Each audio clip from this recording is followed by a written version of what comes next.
Good evening, members, and welcome to this meeting of the Council. I am Councillor Adrian Osborne, Chairman of Babergh District Council, and I will be chairing this meeting today. May I first of all remind you of some domestic arrangements. Toilets are situated outside the meeting room, opposite the stairs.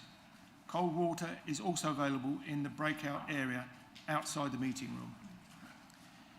If the fire alarm should sound, please leave the meeting room by following the fire exit signs and meet on the Ipswich Town Football Club training pitch.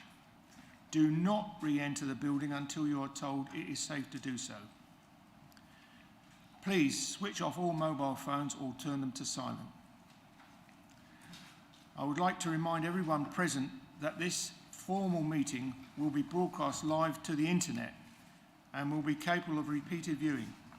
The whole of this meeting will be filmed except where there are confidential or exempt items. If you make a representation to the meeting, you will be deemed by the Council to have consented to being filmed.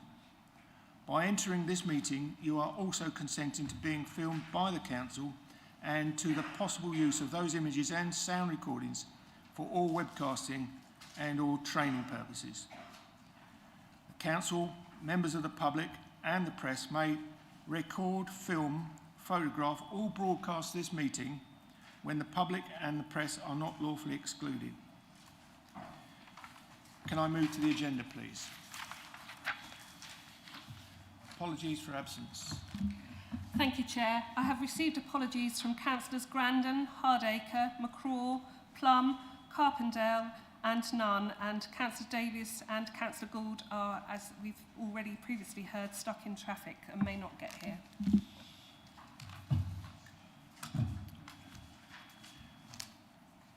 Declarations of interest by councillors. In accordance with the delegated authority, the monitoring officer has granted dispensation to all members in respect of the 22-23 budget papers. Do we have any other declarations? No. I'll carry on then. Item 3, BC 2129 to... Oh, sorry.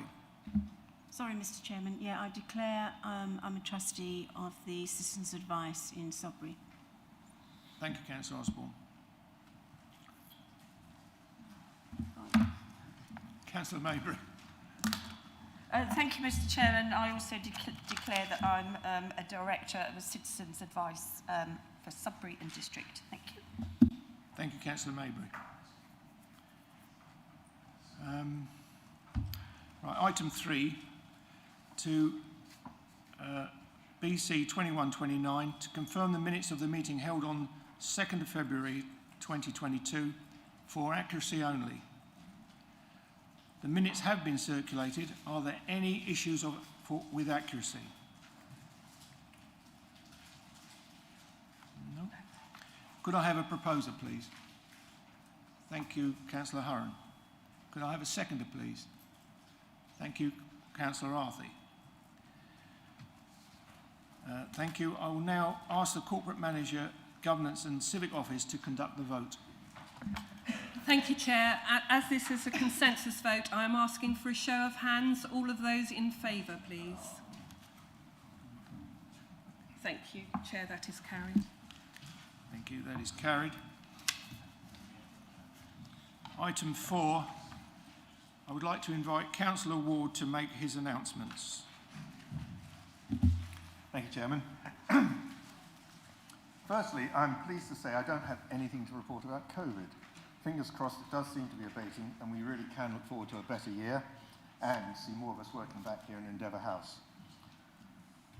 On the matter of housing, I just wanted to provide a brief update on our HRA, as we will be considering the budget for it in a short while. So far, we have added, this financial year, we have added 94 new homes to our own housing stock, including the recently announced completions in Shotley and Brantham, bringing the total for the past 7 years to 228. Our retrofitting programme to improve insulation, install new heating systems and address damp and mould is proceeding well, and significant progress can now be seen on the Springlands estate in Sudbury. Phase 1, involving 39 properties, has been completed, and Phase 2 will start in the spring, involving 28 more properties. Final phase 3 will address about another 30 properties. In addition, we are installing external wall insulation and replacement windows elsewhere in the district. We are completing a desktop study into the energy performance of our housing stock and aligning our ambitions to improve the worst performing homes to an EPC rating of C or above. Indications are that the works required will affect approximately 2,700 homes. I was very pleased to be able to go on Radio Suffolk just over a week ago to talk about the money we have been awarded from the government's new Rough Sleepers accommodation programme. This will allow us to build specialised emergency accommodation units for those who have been excluded and marginalised due to complex needs, and will add to the existing 80 temporary units and 11 rough sleeper units our 2 districts already have. This latest round of funding will also allow us to build on the work made possible due to the previously successful Rough Sleeper Initiative funding bid, which was used to create a dedicated outreach and mental health support service for rough sleepers. Our towns are getting busier, and business does seem to be picking up for many. Vacancy rates at 10% in Sudbury and 11.6% in Hadley are lower than the national average, which is clearly due to the greater prevalence of small independents rather than chain stores. Last week, we informed you that the Digital Skills Programme, initially launched for businesses on the virtual high street, is now open to all businesses in the districts. This is part of our post-COVID recovery strategy and has been run by Mentor using funding from the Suffolk Inclusive Growth Investment Fund.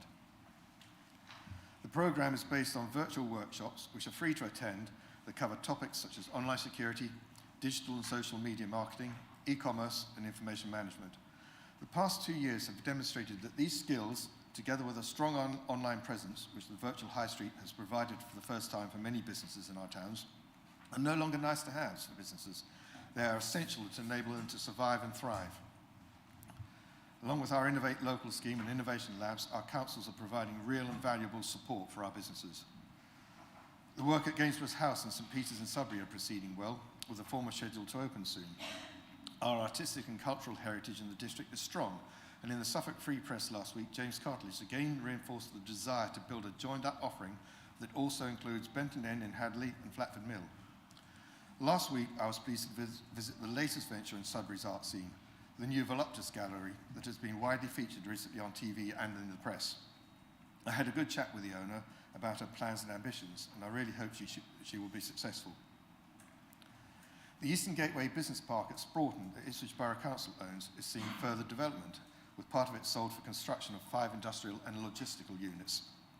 Although tenants have not been identified yet, the purchaser, who has a programme of acquisition of development sites along the A14, is confident that the units will be occupied quickly. There is a growing demand, particularly for logistics units. We must ensure that economic growth is not held back by an inability to satisfy this demand through a lack of identified sites. You'll be aware that Babergh and Mid-Suffolk District Councils have invited the Local Government Association to carry out a corporate peer challenge. These are sector-led improvement reviews undertaken by councillors and officers from councils from elsewhere in the country. The peer review team will be visiting us between the 14th and 16th of March. The process involves engaging with a wide range of people connected with the councils, and many of you will be involved in the process through participation in focus groups. The peer review team will be looking for your considered, honest and constructive feedback. So please do highlight good practice, but also those areas for improvement and challenge. The team will also be conducting site visits to Sudbury and Stowmarket. And finally, we can't have a Babergh meeting without at least one mention of parking, but this time it is good news. The new machines have been successfully installed last week at both Sudbury and Hadley car parks. Customers can now pay for parking using coins, debit or credit card, contactless or the My Permit application. User guide videos have been produced and will be shared on social media and our website. Thank you, Chairman. Point of order. Yes, Councillor Barrett. I think, John, you were going to mention a memorial service. I don't know if you'd like to do that. Sorry, yes, there is a memorial service on the 28th of March for Councillor Nick Ridley at Lavenham Church, 3 p.m. Thank you, Melanie, for... Sorry, Melanie. Right. Item 5, to receive notifications of petitions in accordance with council procedural rules. Oh, Councillor Maybury. Well, if I may, Mr. Chairman, this is not a question. I would actually just like to say that I think that the refurbishment on Springlands is a good improvement, and I actually like them.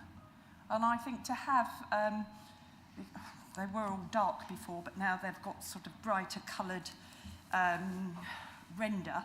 I think it's a good improvement, and I think whoever has done that, Gavin, I'm going to say should be congratulated, because I think it's a vast improvement. Well done. Right. Move on to item 5, to receive notification of petitions in accordance with council procedure rules. Jane. Thank you, Chair. We have received a validated petition regarding planning application DC 2106519, Bellevue House, Sudbury. This petition will be dealt with through the usual planning processes. Thank you, Chair. Thank you, Jan. Item 6, questions by the public in accordance with council procedure rules. None received, Chair. Thank you. Item 7, questions by councillors in accordance with council procedure rules. None received, Chair. Thank you. I'd now like to go to item 8, Overview and Scrutiny Committee Report. I'd like to invite Councillor McLaren to introduce paper BC 2130, which is for noting. Thank you, Councillor McLaren. Thank you, Chair. Members have received this. Obviously, this overview and scrutiny meeting was in preparation for the council meeting today, and we were happy to note the draft general fund and the draft housing revenue account. I'm happy to take any questions from members. Thank you. Thank you, Councillor. Councillor Gould, very nice to see you. Are there any questions for Councillor McLaren? Councillor Maybury. Thank you very much, Mr. Chairman. I refer members to page 9, top of page 9, first paragraph. I'm actually very concerned about this statement about what accommodation is being used for the victims of domestic abuse. I understood from my dealings within this sector that this was completely anonymous, and I'm very concerned that that has been included, and I'd like an explanation, please.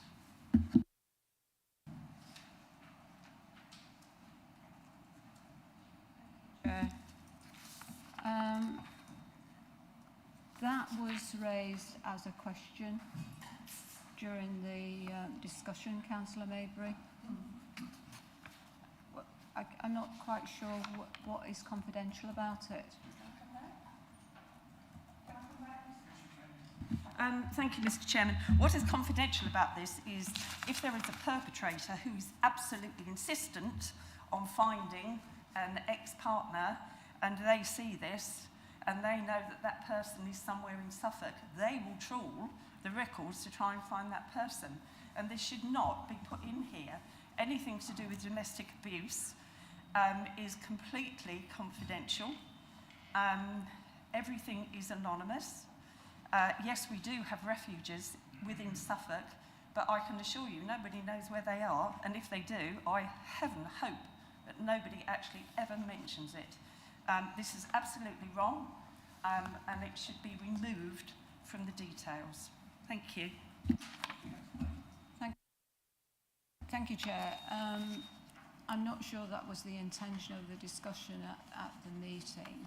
I would like some advice, actually, from on what you would like me to do with this report.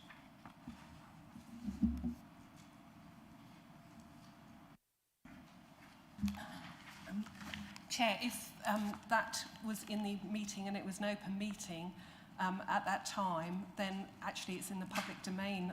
We can't withdraw what is already in the open part of the meeting, unfortunately. So it's as it is. If it was in an open report, then it stands on the agenda. Thank you. Does it? Thank you. I am really going to pursue this. I think Sean's just put notes, taken it off again. Thank you. I'm going to pursue this because this is not how the system works. And this is really serious news. There should be somebody here. Sadly, Councillor Nunn's not here, Councillor Davies is not here, whoever is looking after domestic abuse these days, they need to have taken this out. As soon as it was mentioned within a meeting, it should have been clamped down on and should never ever have been reported. This is really serious news, and those that are following domestic abuse, I can't think of a name at the moment, Dame somebody or other, she will go berserk at Babergh. I'm sorry to pursue it, but this should never have been reported at all. Chair, thank you. Thank you, Councillor. We, of course, will have a look into it and report back to you. Thank you.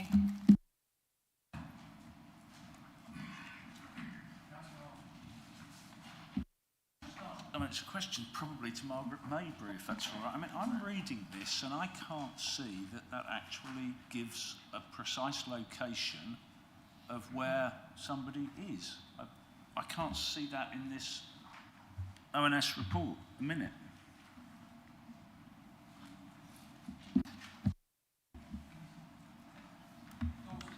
Yes, if I could concur with Councillor Arthey, actually. I mean, I've dealt with a number of cases like this, and it says quite clearly it's using some of the housing stock as temporary accommodation. It's very open-ended. It says units of domestic violence. So what we don't want to do, I would suggest, is dramatising something in here. I think Councillor McLaren, forgive me, is quite right in, I don't think there's anything we need to take this any further. And I agree totally with what Councillor Arthey says on this. We'll look into that. Thank you. Any other questions for Councillor McLaren? No? Okay.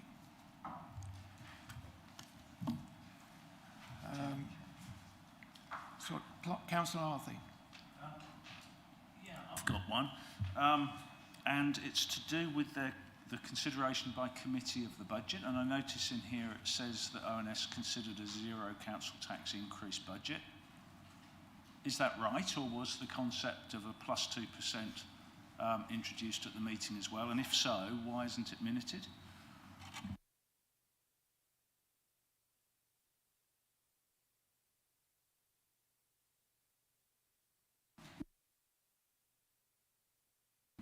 Maybe I can answer that. As the papers were put forward to the ONS, we were putting the papers forward, and at that stage the whole budget had been calculated on a 0% increase. So that was what was given to ONS to look at that stage. It then came back, and obviously then we had further looks, but we had a slightly different time frame, which meant that the ONS committee had papers before that we had actually gone through to the final decision making of where we were.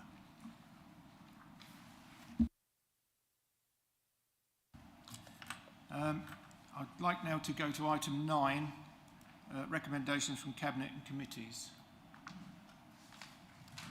Okay. Let's carry on. Item 9A, BC 2131, General Fund Budget 21-22 and 4-year outlook. I would like to invite Councillor Barrett to introduce paper BC 2131 and to move the recommendation in the report. As this is a complex paper, I am minded to allow Councillor Barrett additional time to introduce his report. Thank you, Mr. Chairman. Hopefully I will be fairly quick. This obviously has had plenty of airing. It's been to ONS, it's been to Cabinet, and obviously the papers have been generally distributed to members of the Council.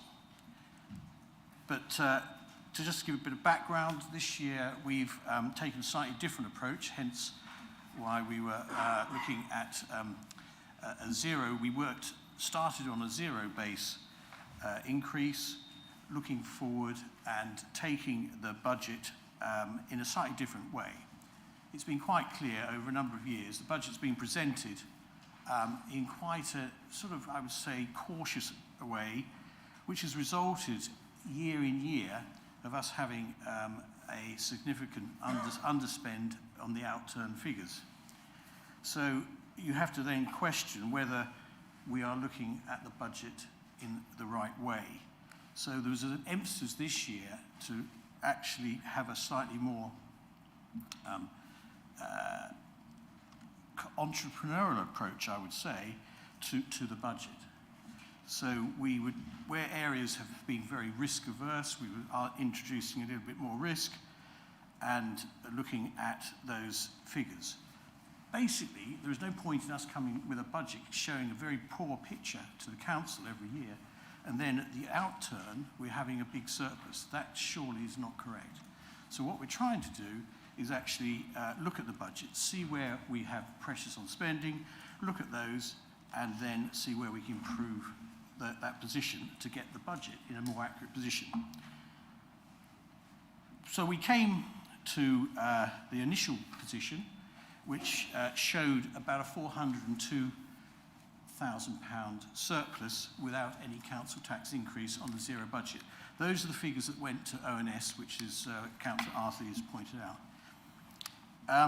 So looking at those figures and then taking into account the medium-term financial position, which is obviously where we were, it still showed a budget deficit position in year 4 of 2.3 million. So bearing that in mind, and once we've actually gone and committed ourselves to a budget position, we then looked at those figures and felt that we shouldn't go with a 0% increase. We could go with a £5 per month per annum increase. What we thought we'd do is to keep it below inflation at 2%, which gives us in Band D 3.48 per annum increase, or 29 pence per month.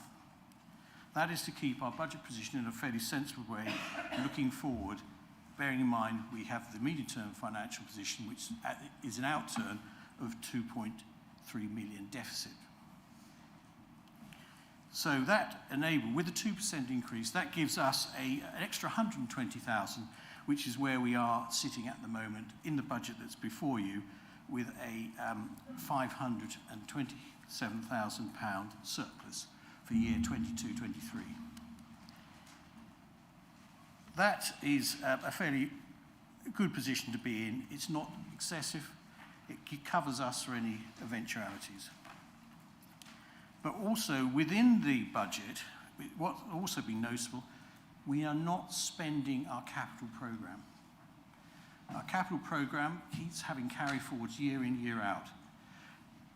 That is something that we really need to address. It basically means we are not actually delivering on projects that we know we've got coming forward. I would like to see that go. So rather than next year, I'd rather not see large carry forwards. On the basis of that, also we have in our reserve, we continually have a 12%, or in the past we have a 12% reserve, which is our rainy day fund. That's real cash, it's in the bank, 1.2 million. Bearing in mind, for the last 2 years, we've probably gone through the worst period we've ever gone through in terms of our rainy day fund. We did not touch it. It was not used. So, bearing in mind that we also have a lot of activities and communities in our district who are worthy, what we've done is put 200,000 from that reserve into the community's grants fund. That means that organisations within Babergh can bid for that extra 200,000. It's there to help them as part of, I would think, the COVID recovery and other areas that we actually then have that available for them to bid for.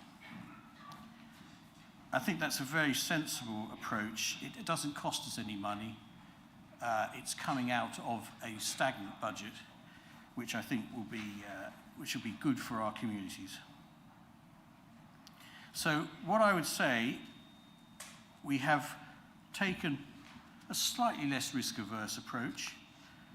The reserve at 10% is perfectly within parameters, and we should not really be worried about that. And obviously, I had to get that past Catherine as our 151 officer, and she was very content with that position. So basically, I would like to propose item 3, 3.1, 3.2, and I would ask for a seconder. Thank you, Councillor Ward. Would you like to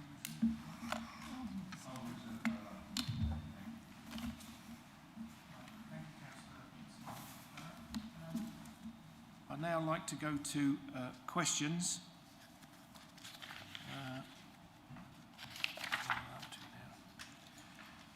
Members can ask as many questions as they wish, but they must be relevant to the subject that's being discussed, and it must be a question. Thank you. Who would like to start? Councillor Jameson. Thank you, Chair. I've just got 3 questions for Councillor Barrett, if you could help. Firstly, the premises costs. Do these include the ongoing costs of Cork Lane?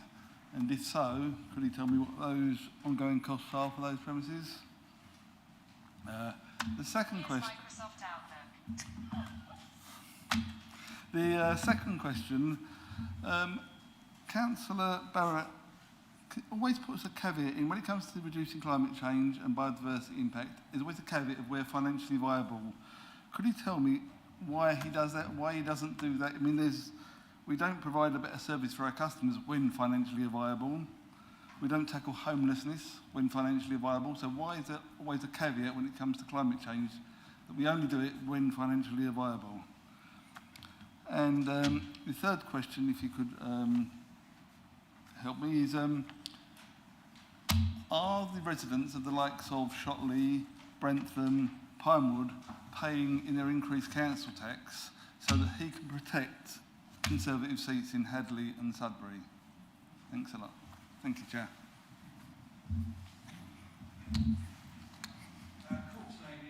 It's included in those figures. The climate change. Would you give someone an open cheque with no benefit? Because that's what you're asking me to do. And I would say no. I would want benefits. Climate change, yes, I totally agree with it. We've got a climate emergency. It's more of a 111, not a 999. But actually, I think you wouldn't do it with an open cheque. So that's all I'm saying. I totally recognise there are things, but also we are limited in what we can do. So where we can make a difference, I think we should be doing it. And actually, we should do it well, but not with an open cheque. Because if we're putting our public money into something, and it's public money, it's not someone's pet subject. So we've got to really look at that and say, if we put that in, what's the outturn? What's the benefit to our residents who are paying for it? And that's my caveat. Your point about the Shotley Peninsula and those other people, okay, so let's look at how much goes into the coffers of Babergh District Council from Shotley Peninsula and Berners and all those places around there, compared with, say, Sudbury Great Cornard, which is our major economic hub. It doesn't compare. They put millions in. Shotley Ganges puts 1.5 million in total. They put 10, 12 million in. So to say they're cross-subsidising, I think, is an absolute, it doesn't stack up.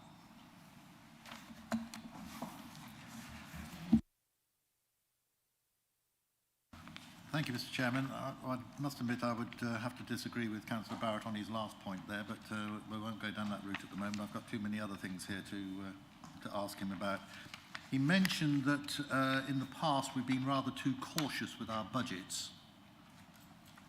But paragraph 5.8 on page 24 talks about in recent years the council has tended to underspend the budget that has been set. The reasons for this have been reviewed and it's generally been due to additional income being received rather than expenditure proposals not being achieved.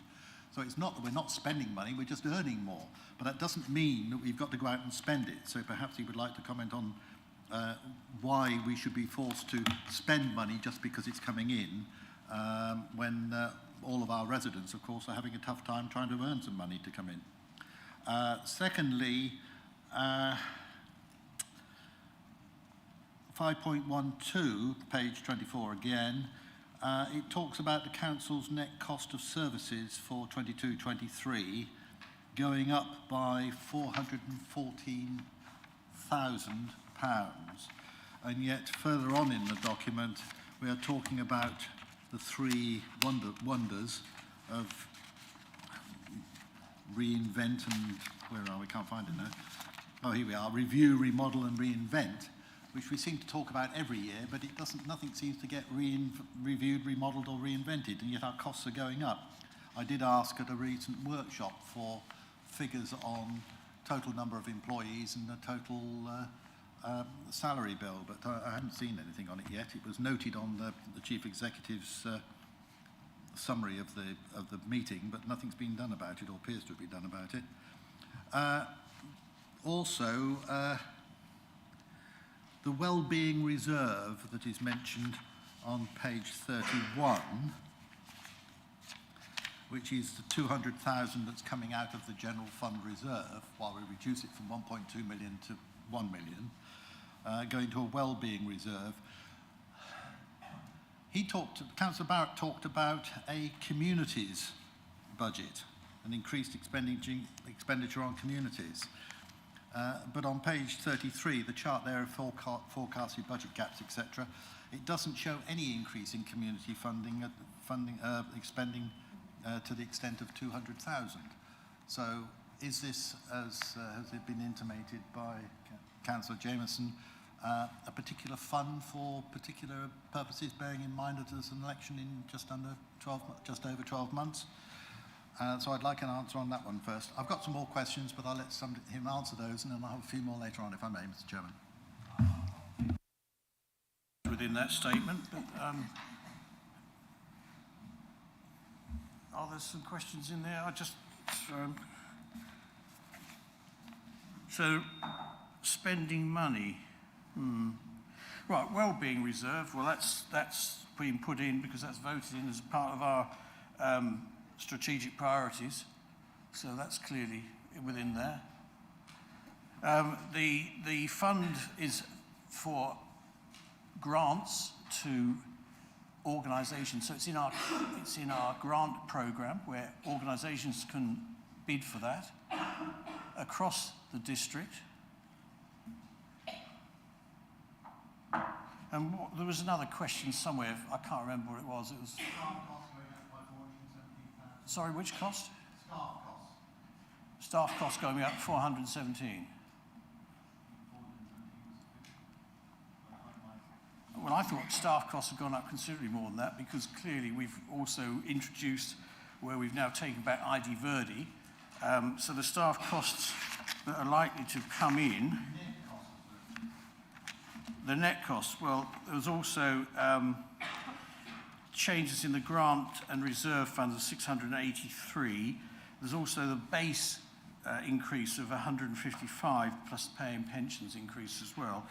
I mean, the difference, if you're looking at the gross figures, is 1.7 million. 662 of that is also made up of the public realm coming back into Babergh, where that was obviously ID Verdi. So there are increases there, which you'd expect. Which one? Staffing. Staffing, right, yes. I'm happy, thank you, Councillor Barrett. Just happy to come in on the question that Councillor Hinton asked about staffing, because he made reference to a question that was posed to me. Well, absolutely right. Councillor Hinton asked that question and asked it to be included within a future report. Obviously, that report hasn't yet been written, but I have got the figures, so happy to share them tonight if that's useful. So as of January, so as of the middle of last month, Babergh and Mid Suffolk combined, because of course it's a shared workforce, employ 579 officers.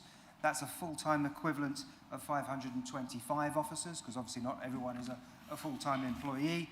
And the combined salary costs, including on costs of those staff, is just over £21 million.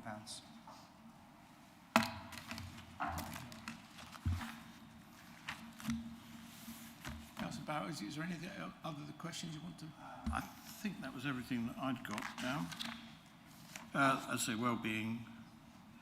Yeah, no, I think that was it. Yeah, thank you. Councillor Beer. Thank you, Mr. Chairman.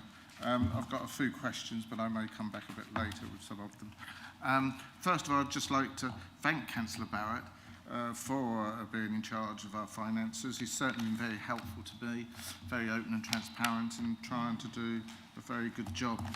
A couple of things. Am I right in thinking that in our second quarter we had a £320,000 surplus? That's one question. And if that's correct, why are we increasing to council tax at all when we've got a surplus? And I think in our third quarter, it could possibly go up.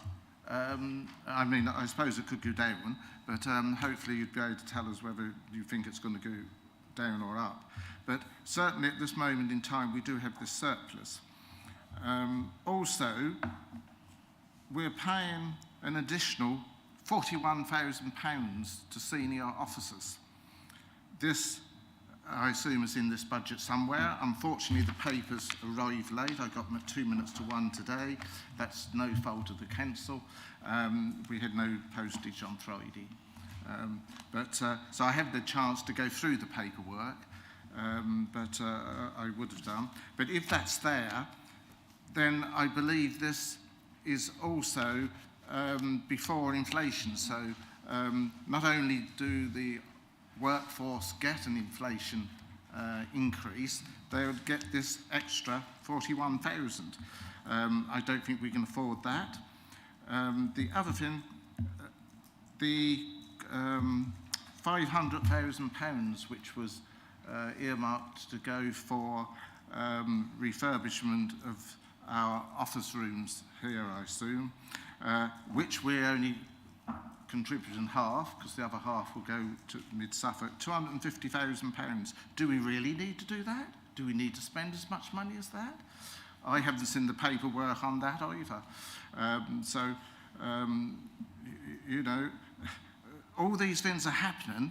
They're not the things that are benefiting the man in the street who's going to foot this bill at the end of the, and women, sorry, who's going to foot this bill at the end of the day. So I think that isn't very good. Yes, I've got some other things, but I'll stop there and see how we get on with some of the answers. Thank you, Mr. Chairman. I'll ask our Chief Executive to answer that question on staffing. Again, thank you, Chairman. I just wanted to come in on the staffing one. Councillor Barrett, I'm sure, is perfectly capable of answering it, but as it's staff, I thought it probably best that I do so. So the 41,000, I think it is you referred to, Councillor Beer, that's making provision for staffing increase. You're not giving it to senior staff at this stage. You'll recall, or all councillors will recall, you had a debate last September, I think it was, in terms of the pay policy. That wasn't approved at that time, but what was made very clear by this council was that that should be done through the budget setting process, that was the appropriate time of year to be looking at these things. So what's in the budget is the potential for that increase rather than the actual, and a further report will come back here in due course where you'll have the chance to determine whether you actually want to spend that or not. But clearly if the provision wasn't made in the budget at this stage, then you'd be constantly trying to catch your tail accordingly. So following the advice from full council, it's been built into the budget, but I suspect that will be March, possibly April, where you will actually be asked to consider that issue, having rejected it back in last September. So just to clarify on that one. Thank you, Mr. Chairman. If I can just come back on that point. Thank you. That does clarify the point, but it doesn't alter the fact that £41,000, if we would be put in the budget now, and we could then spend it in April. So, I mean, the likelihood is don't put it in, then we can't spend it in April. Thank you. Yes, regarding the quarter two outturn, which is 320,000, that is correct. As I say, that's obviously a good position, and that is correct. Quarter three is due soon, and obviously we can report on that. The 500,000 is in, well, the 200R Babergh element of the refurbishment cost is also in the budget. So that has been accounted for. Obviously, that hasn't gone through those at scrutiny today. I just realised I didn't answer part of Councillor Hinton's first point of his question, because it was right at the top, about spending and the budget and whether a cautious approach. The big problem is, and we're seeing it here, and it's what reminded me, was the 320,000 where we are. We're quite good as a council. We can actually, our cost base is very good. We know what our costs are. The problem with the way that central government dole out money, we have to wait till the 16th of December before we know what the settlement is, before we can go forward. And even then, it's not accurate, because we then get other grants money comes in. And each year we find that we do actually receive more money coming in, which we can't account for because we don't know it exists. So we can take a more relaxed approach and say, okay, well, we sort of know that's going to come in. What then happens, and this is why you've got a projection of 202.3 million in your medium-term financial strategy at year 25-26, that's not really accurate, because we know we'll have more money coming in, but we've had to take out new homes bonus because that's coming out. We've had to take it. That will be replaced by something, and that will mean that we will be in a neutral or in a surplus position. But with what we've got on the table and how we're working the budget, we cannot do that. So we have to take that is the cautious approach. And I think, sorry, that was part of what your question was, one half. We're good at one side because we know what our costs are going to be. The other side, the income side, we don't know, because we're not like a business. We can't have a projection of saying, oh, you know, our sales target is this, we've hit our sales target, the income's coming in. It's not like that, because we have to rely on the central government giving us those grant monies. So sorry, I didn't answer that point, and I just hope that clears that up.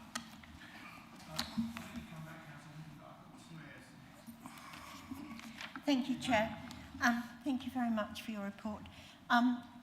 Because other people will be listening to this, I'm really pleased about the 200,000 for the communities, which is set up. Could you give us a brief description of what sort of things that would cover? Thank you. Yeah, I mean, currently the communities grant, we fund about 55,000 to the Citizens Advice Bureau. We fund 23,000 to things like the Key Theatre. Other organisations we also fund as well, and they can bid for that money. It's part of what we as a district council can help with those communities. And the other thing is that where we've been quite good is we can seed corn. So basically we can help organisations then put together bids, and this has been key with people like St Peter's, where we've helped them with a grant. They put that grant in. They then go to the lottery fund, or if you take other organisations, they go to the Arts Council. And that sort of initial money that we put in, they can then turn it into millions of pounds. But it's us seed corning that for the benefit of our residents, and that's where it can help. Thank you, Mr. Chairman. Just to come back to Councillor Barrett, first of all, on his answer about cautious spending, etc. We're spending everything that we've budgeted for. What he's saying is that we're getting more money in because we don't know it's coming. Well, is he suggesting that we should go out and spend money in the hope that it's going to come or not going to come? And if that's the case, is that why we're sitting on the 2% pay award for 21-22 to staff? Because it's not been paid yet. And that's in page 26 of the report. Well, the staff one is a national negotiation. In our budget, we have put in 2%. Currently, the offer on the table is 1.75%. It's from April last year, so we're 10 months in, and it hasn't been paid. That's correct, isn't it? Yes. Actually, what we probably should be doing to our staff, rather than is sort of paying them. We could do that if we want. The 1.75 or the 2% we've budgeted for. But they're national negotiations, so it's a little bit out of our control. just to add to that, exactly as Councillor Barrett says, so that's for the current year, so backdated to the 1st of April. There's 2% provision within the budget. The current offer on the table is 1.75%, but the point is it's an offer, and it hasn't been accepted. And in fact, it's been subject to strike ballot by 2 of the unions. One of the ballots has voted not to strike. The other union has voted to strike, although we're yet to see what dates that may take place. So it's up in the air still at the moment, but clearly once it's finally agreed, then it will be paid and it will be backdated to last April.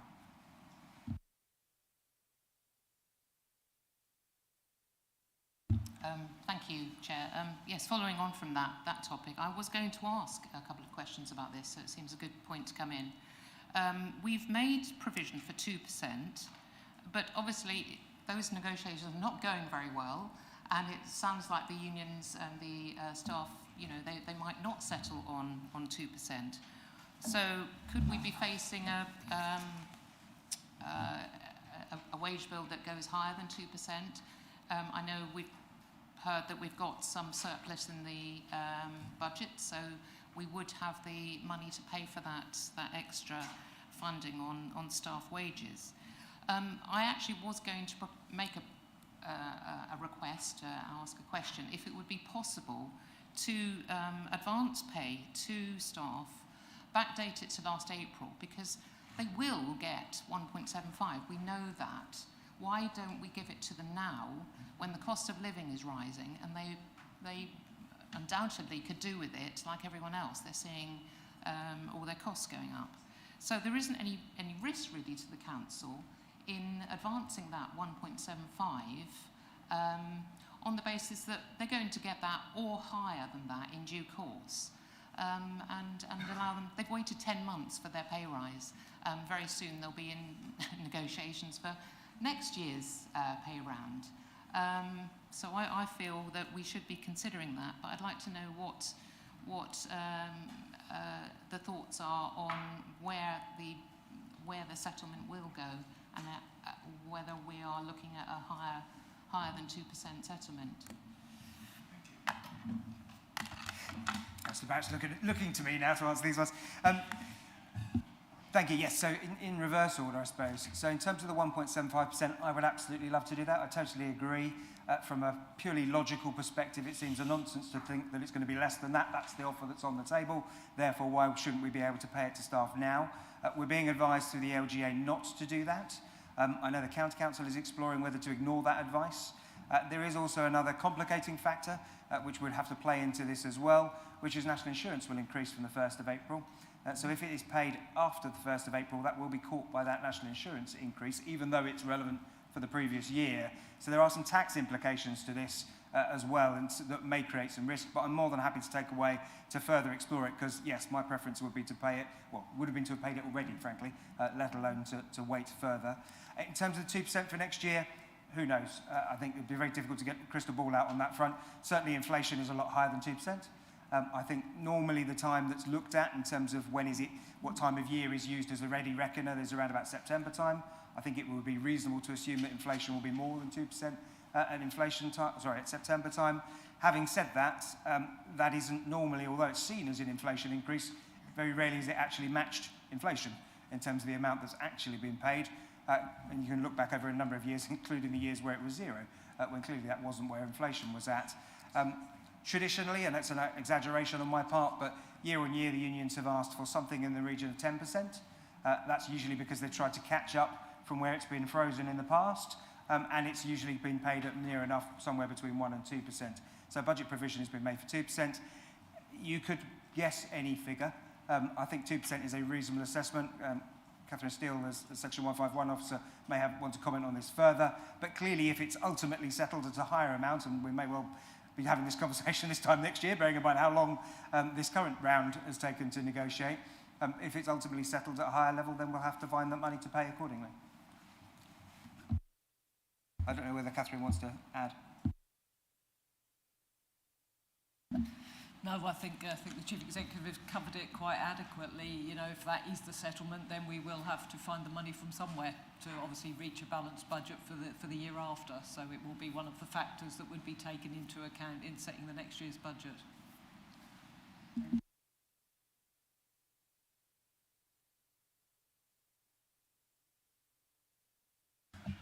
Yeah.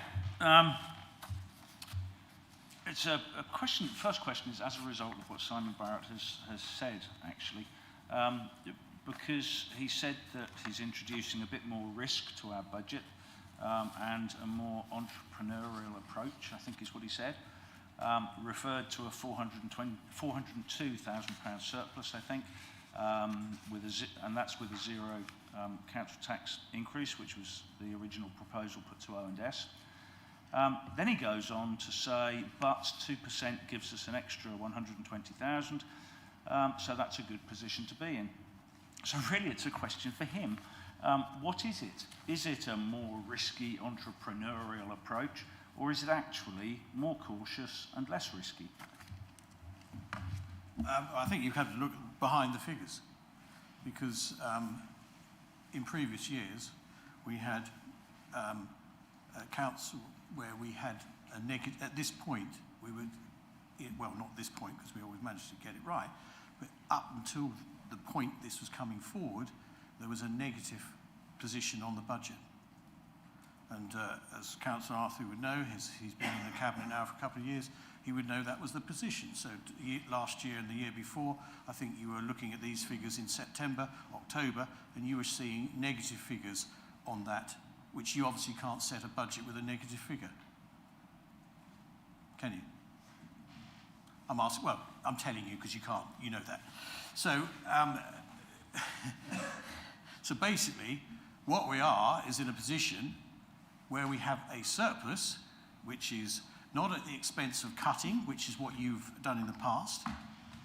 You cut services and you've cut things. So we're not cutting services, we're actually increasing grants to our communities. We're keeping things very much in place. We've got quite a lot of spending on capital programs, which has not been affected as well. So I would say, yes, it is a fairly good entrepreneurial budget. Councillor Arthur, I'll let you back. Yeah, can I just follow that up, because Councillor Barrett referred to the figures. Could he just tell us what the 4.3% rise in our council tax base was worth?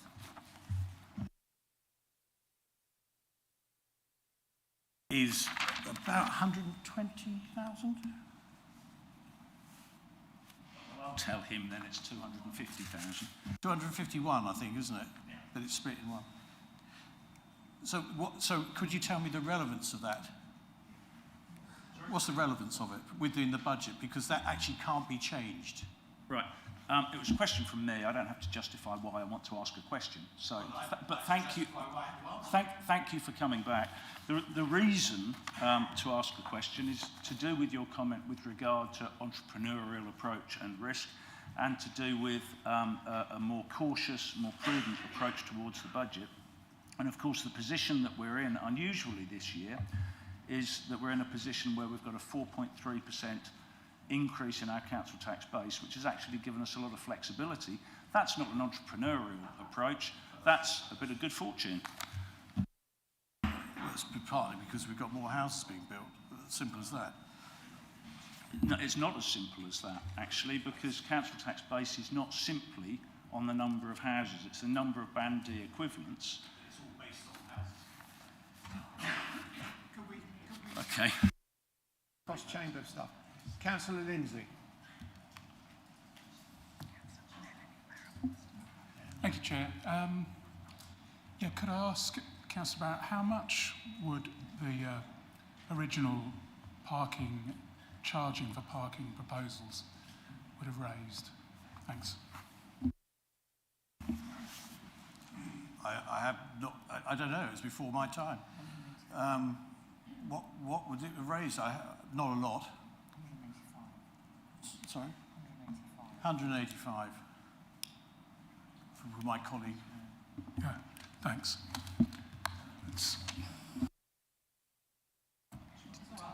Okay. Councillor Hinton. Thank you, Mr. Chairman. Just sticking for a moment on staff costs, we're talking about an additional staff cost of 155,000 for new roles are included in the base. So that means an increase in the headcount, which presumably fits in with the review, remodelling and reinvent, which means we need some extra staff to actually implement it. Is that correct?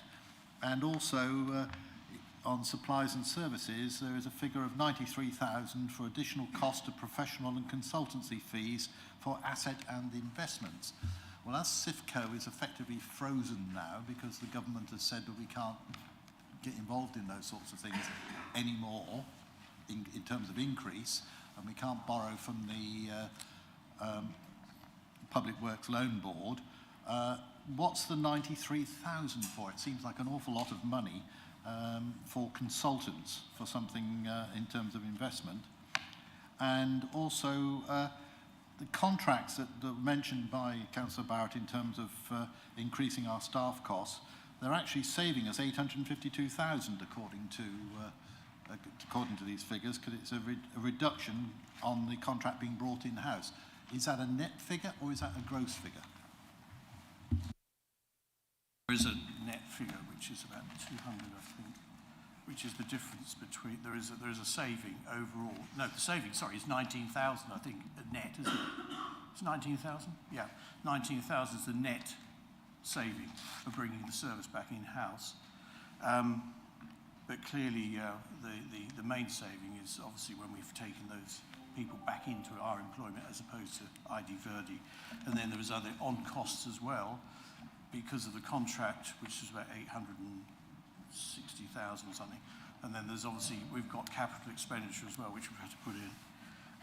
On the SIFCO and the others, I'm sorry, that's not part of my domain. I can't answer those questions. On the 93,000 extra, it's in the budget, but it's obviously an area which is someone else needs to answer because it's not my area.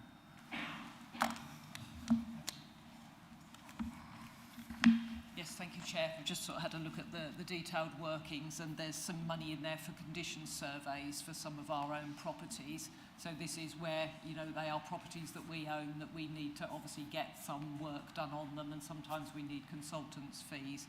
So I think this does relate to those condition surveys happening.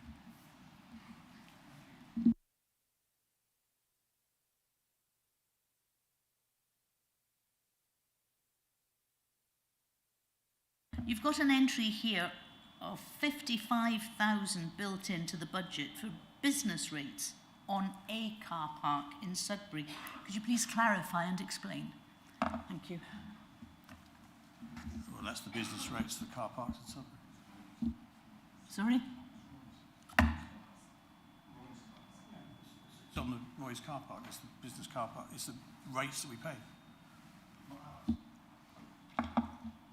So why are we paying the rates for a business? Because Roy's own the car park, and we provide the car park as part of that, as opposed to Roy's providing it. It's part of the deal that was originally set up some time ago. Providing a cost benefit to a retailer in the centre of Sudbury. Most businesses pay their own rates. Not at all. The benefit is for people of Sudbury that they can use that car park. If Roy's wanted to, they could just insist that it was only for their customer use, but it's now for everyone in Babergh to take advantage of it. So that's what it is. So I think it's quite a good deal from our point of view to have that level of ground available. We pay, it's not ours, it's their car park. They allow us to use that for the benefit of the people of Sudbury, and not just Sudbury, of course, the whole area. Thank you. Councillor Beer. Thank you. Thank you, Mr. Chairman. I've got another question, and that was to do with the Corks Lane car park. I understand that we've spent to date nearly £500,000 or perhaps even more on security there. I mean, what a waste of money, Mr. Chairman. Why we've allowed a situation like that to develop, I don't know. But can I ask whether this will be reflected in the price, or is it still as, you know, when we first looked at this? Are we going to be at a loss at the end of this of this £500,000 that the council taxpayer has paid for here. Thank you.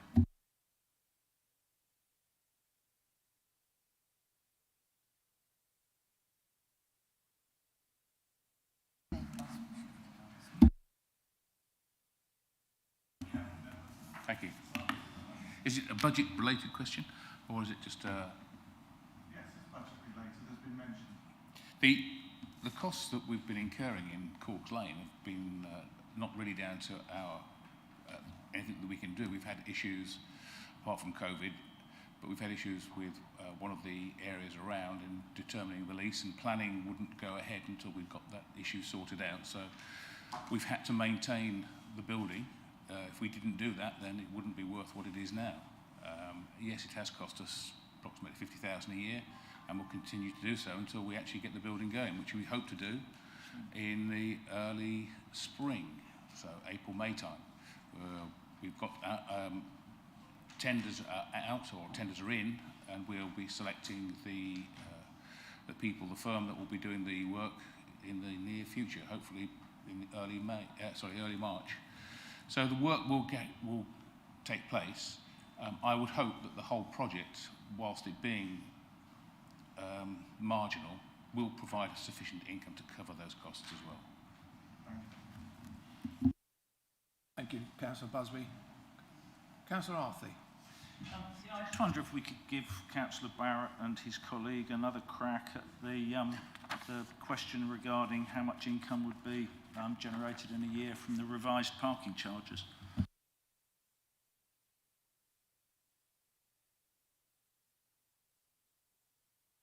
I'm not answering it. Maybe I can offer some clarity over this, Councillor Arthey. If you remember the cabinet paper that...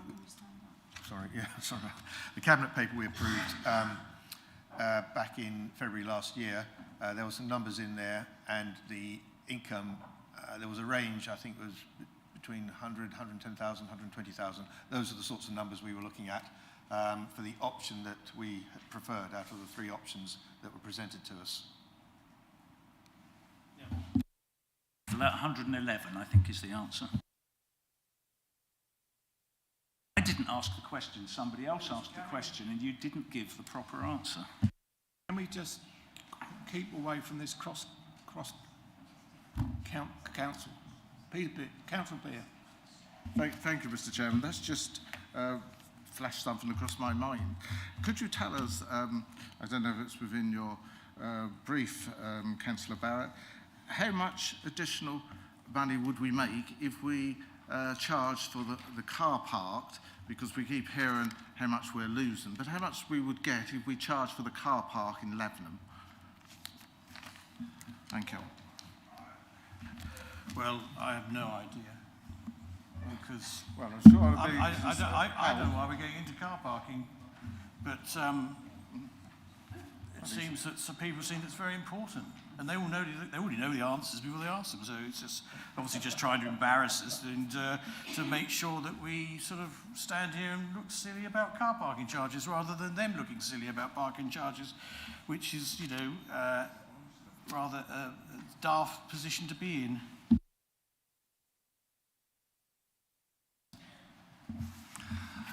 Okay, well, I won't mention parking charges yet.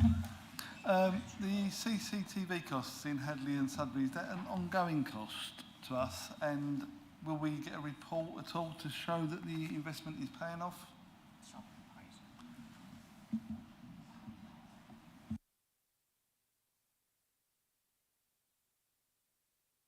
Yeah, it's an ongoing cost of the CCTV, and there's also about £12,000 from Hadley and 10,000 from the parish council, sorry, the town councils of Hadley and Sudbury, who also contribute to that running cost as well. Will there be a report to show? Will there be a report to show that the investment is actually making any benefit?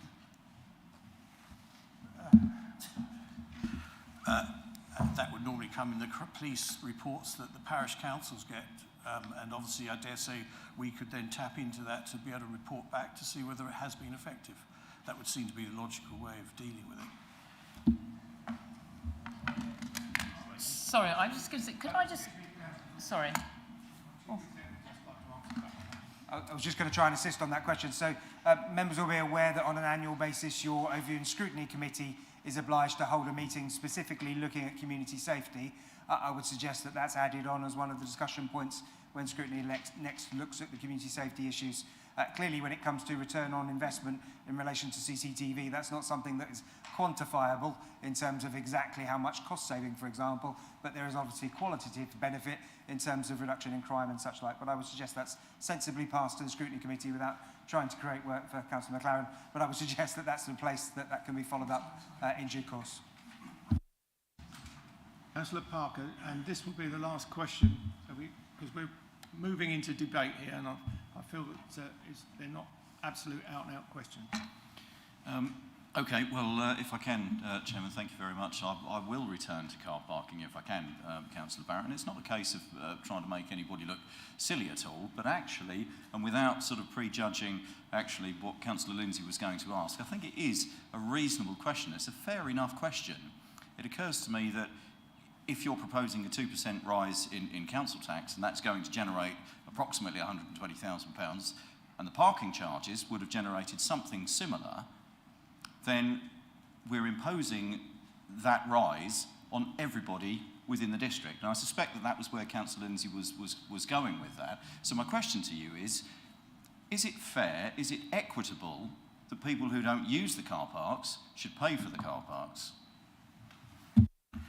I think when you look in the round, so the car parking charges which would be introduced would be about £1 an hour. £1 an hour. So you've got majority of your residents within a 10-mile radius of Hadley and Sudbury, the majority, using those car parks. So you think it's better for them to pay £1 an hour rather than 29 pence per month? Because that's what you're saying.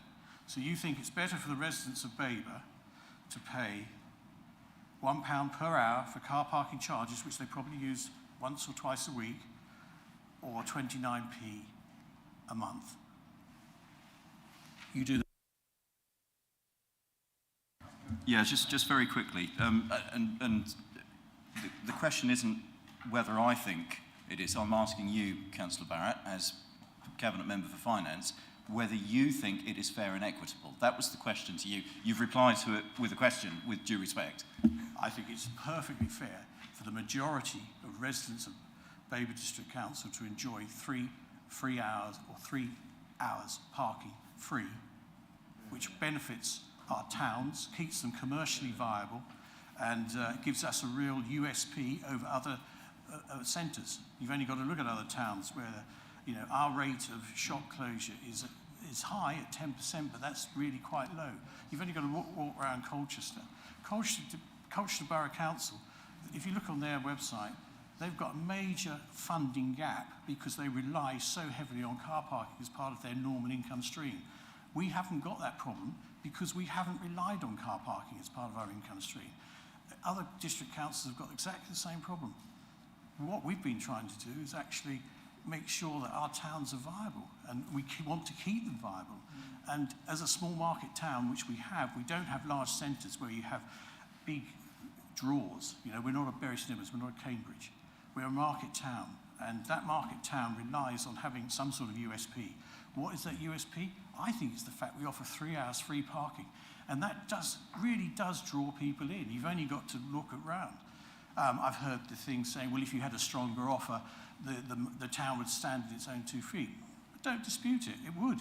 But how do you get a stronger offer when you're competing and you look at what's happening with multiple shops all over the place they're closing? What's happening, Sudbury and Hadley has got a really good offer from its independent traders. Why are they coming there? Because they feel that there is some sort of USP of people wanting to shop in Sudbury and Hadley. And we can say, we offer 3 hours free. That's part of our deal to help you, the retailer, in our towns. Why we could say, all right, we'll bring this parking charge in. So then we go and look for government grants to help the high street. It doesn't seem to make any sense. So I think as a council, I have absolutely no problem about putting it up 2%, 29p per month, or £1 an hour. Doesn't seem to make any sense whatsoever. About, I've drawn to the questions. Therefore, we would like to go into debate. Councillors will only be allowed to speak for 3 minutes, and we will be timed, and once only. Thank you.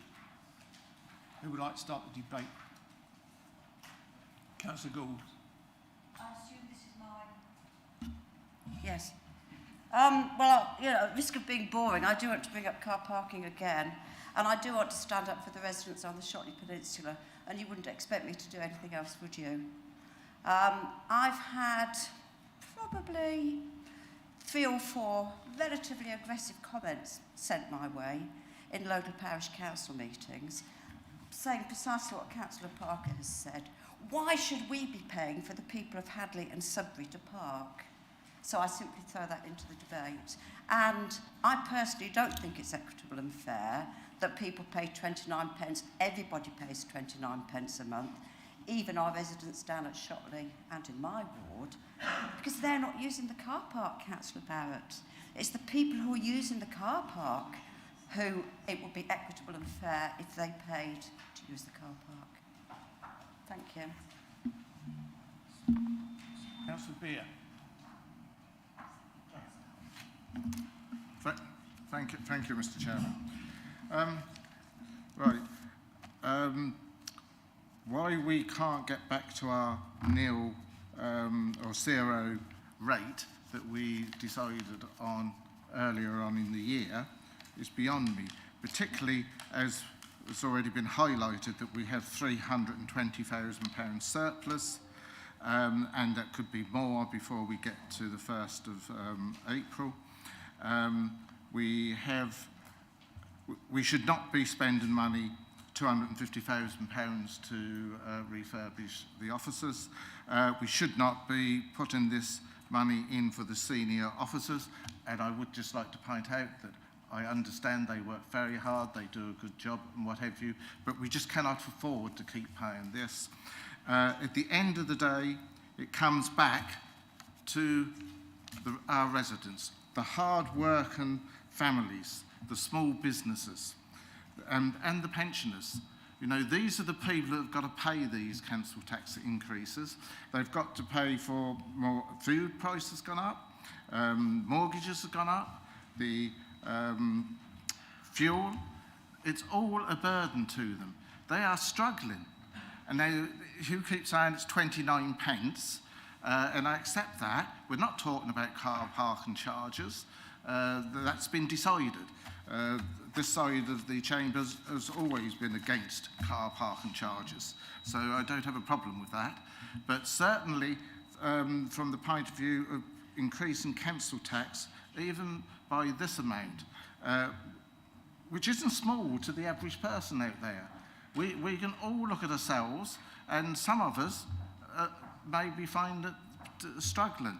I know people who really think this is the last straw. We've had bad weather at the weekend. They've had damages in their gardens and premises. Their insurance companies, the excess on them is more than perhaps what it costs to get it done. They've got to find more money for that sort of thing. You really need to stand back and look and say, we don't need it this year.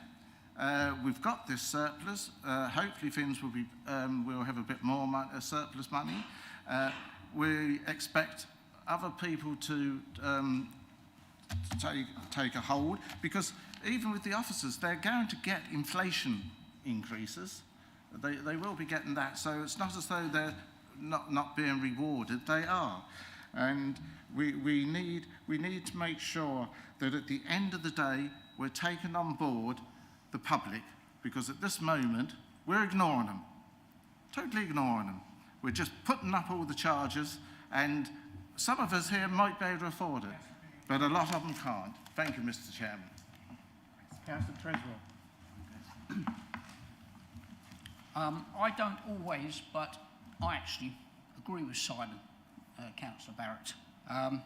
I think the reason Sudbury I don't know about Hadley, to be fair, because I rarely go there, if I'm honest. But I know Sudbury. A lot of people come into Sudbury for the free parking, for the shops. And the money, the revenue that's generated, which probably some of it comes back here to Babergh, the shops would be empty. Everywhere in the country struggling. I agree. I remember Councillor Gould saying, never been to Sudbury. I understand that. But Sudbury is probably the biggest provider of council tax and other things where the money comes into Babergh. So, for me, I don't even park in the car parks, but I think it's great, and I think it should stay like that. In other places, give it up. You should have fought for it when you lost it. Sorry.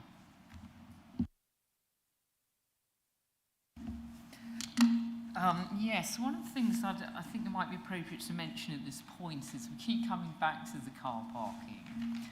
And one of the, from the feedback responses we had, etc., and all the analysis that was done last year, the occupancy rate is extremely low in the areas you're talking about, and particularly in Pin Mill and Holbrook.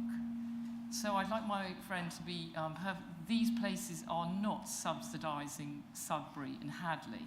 In fact, quite the opposite, in that the occupancy rate is so low, anything considered below 50%, some of these car parks should be considered for alternative uses. Now, we wouldn't want to see Pin Mill Car Park and Holbrook. So rest assured that they're not subsidising Sudbury and Hadley.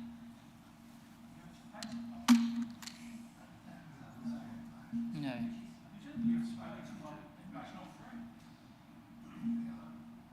No, but the occupants. Sorry. Thank you, Chair. I would hate anybody to be under the illusion that we've got a car park in Holbrook. Sorry, Councillor Dawson. But we would welcome one at any time. Thank you.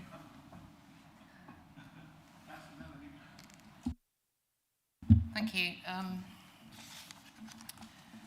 So, in a way, going back to an earlier point that was made, the staff unions, their open-ended claims for the wage increase puts us in a slightly awkward position, doesn't it? Because it hasn't been settled and it may go higher than 2%. So I do think that the headroom that has been built into the budget is going to be necessary because we don't really know how much that's going to cost us in the end.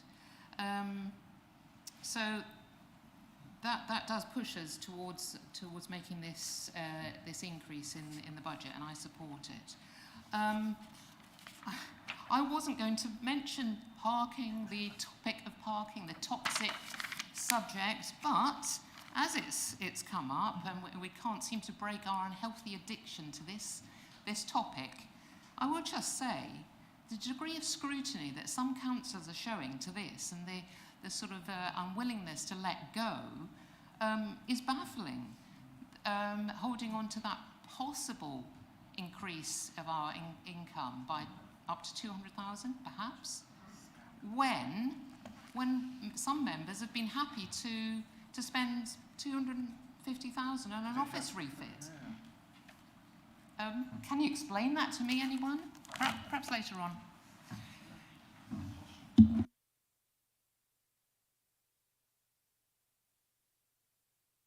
Simply put, council offices are a requirement. The council officers need to go somewhere. So, and they do need refitting every so often, whereas car parking is not a statutory service. Thank you. Thank you, Mr. Chairman. I'll come on to car parking in just a moment, if I may. But I agree with what Councillor Beer has said about the net cost that's being piled onto our residents at the moment. A little bit here, a little bit there. It might only be 29p a month, Councillor Barrett, or whatever the figure is divided down to a month. But by the time the Suffolk County Councils put theirs up, the police precepts have gone up, the energy bills have gone up, the mortgage rates have gone up, everything's gone up, but salaries have stayed relatively flat, then, and food's gone up in price, then there's a problem for our residents.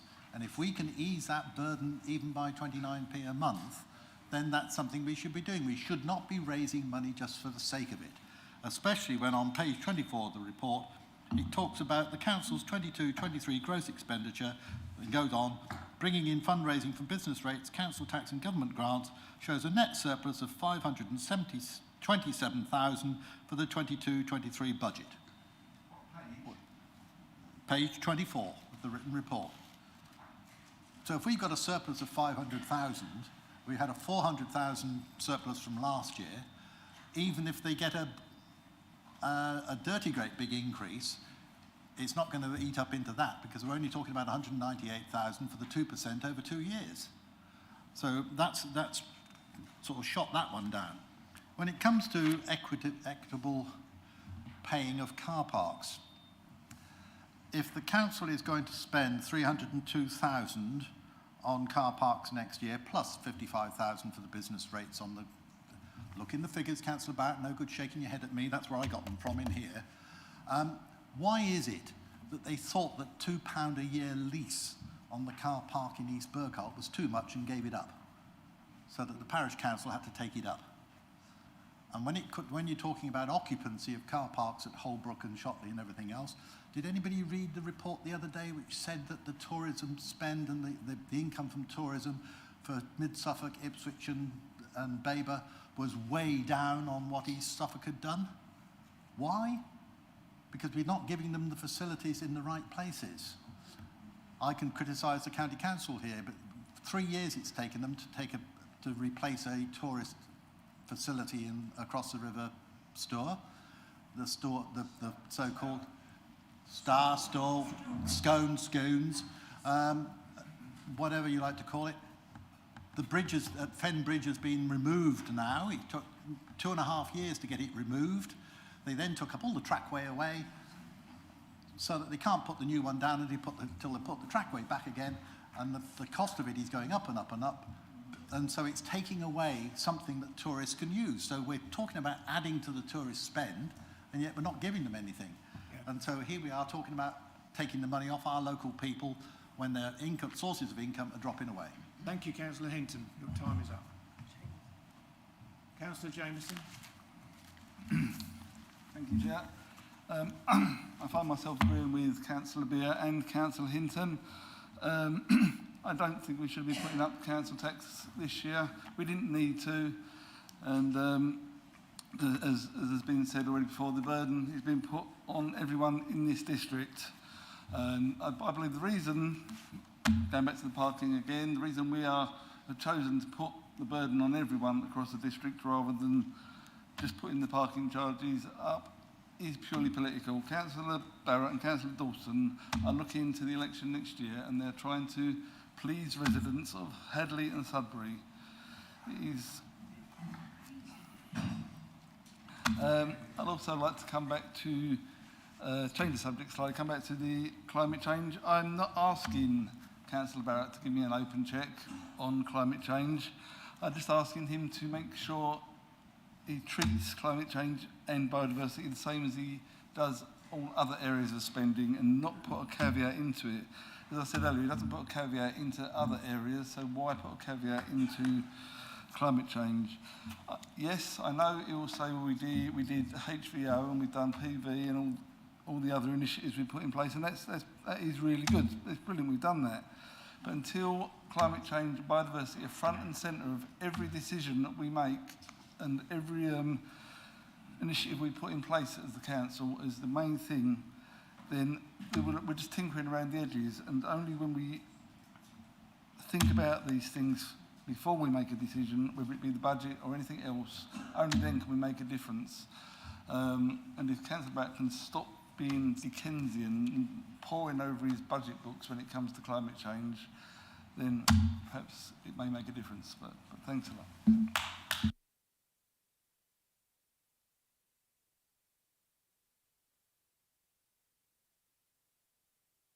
Thank you, Mr. Chairman. You know, as responsible councillors, we have to think not just for the budget that we're deciding for 22-23, but also beyond that into other years. And we have got a lot of expense coming towards us in following years. For example, we've got the changes to our refuse collection with the brown bin collection, the food waste. Yes, the government have said they'll give us some monies towards it, but I bet you they don't give us all towards it, so we have to think ahead on that one. So we really need to be responsible and think not just for this budget that we're discussing here today, but for years to come, to make sure that when we do get to the following years to set our budget, that we haven't got to do an enormous increase. At least this way, we're evening that increase out. So I support this budget today because I think it's the right way forward.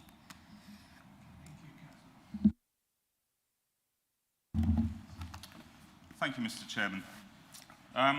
First of all, car parking, since people have mentioned, or councillors have mentioned car parks in Hadley, where I represent, they don't benefit specifically residents of Hadley because we tend to walk to the high street.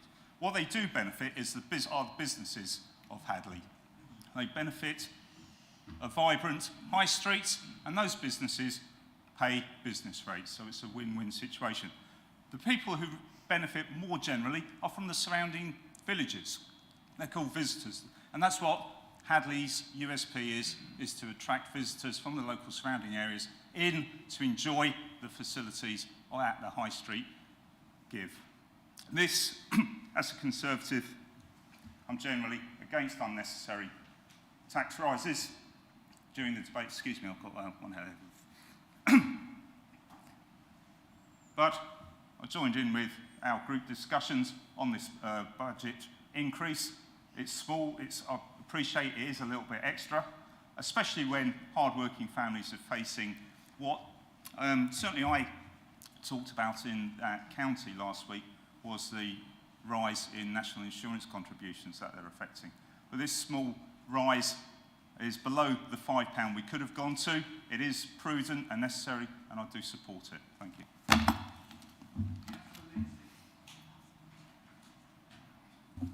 Thank you, Chair.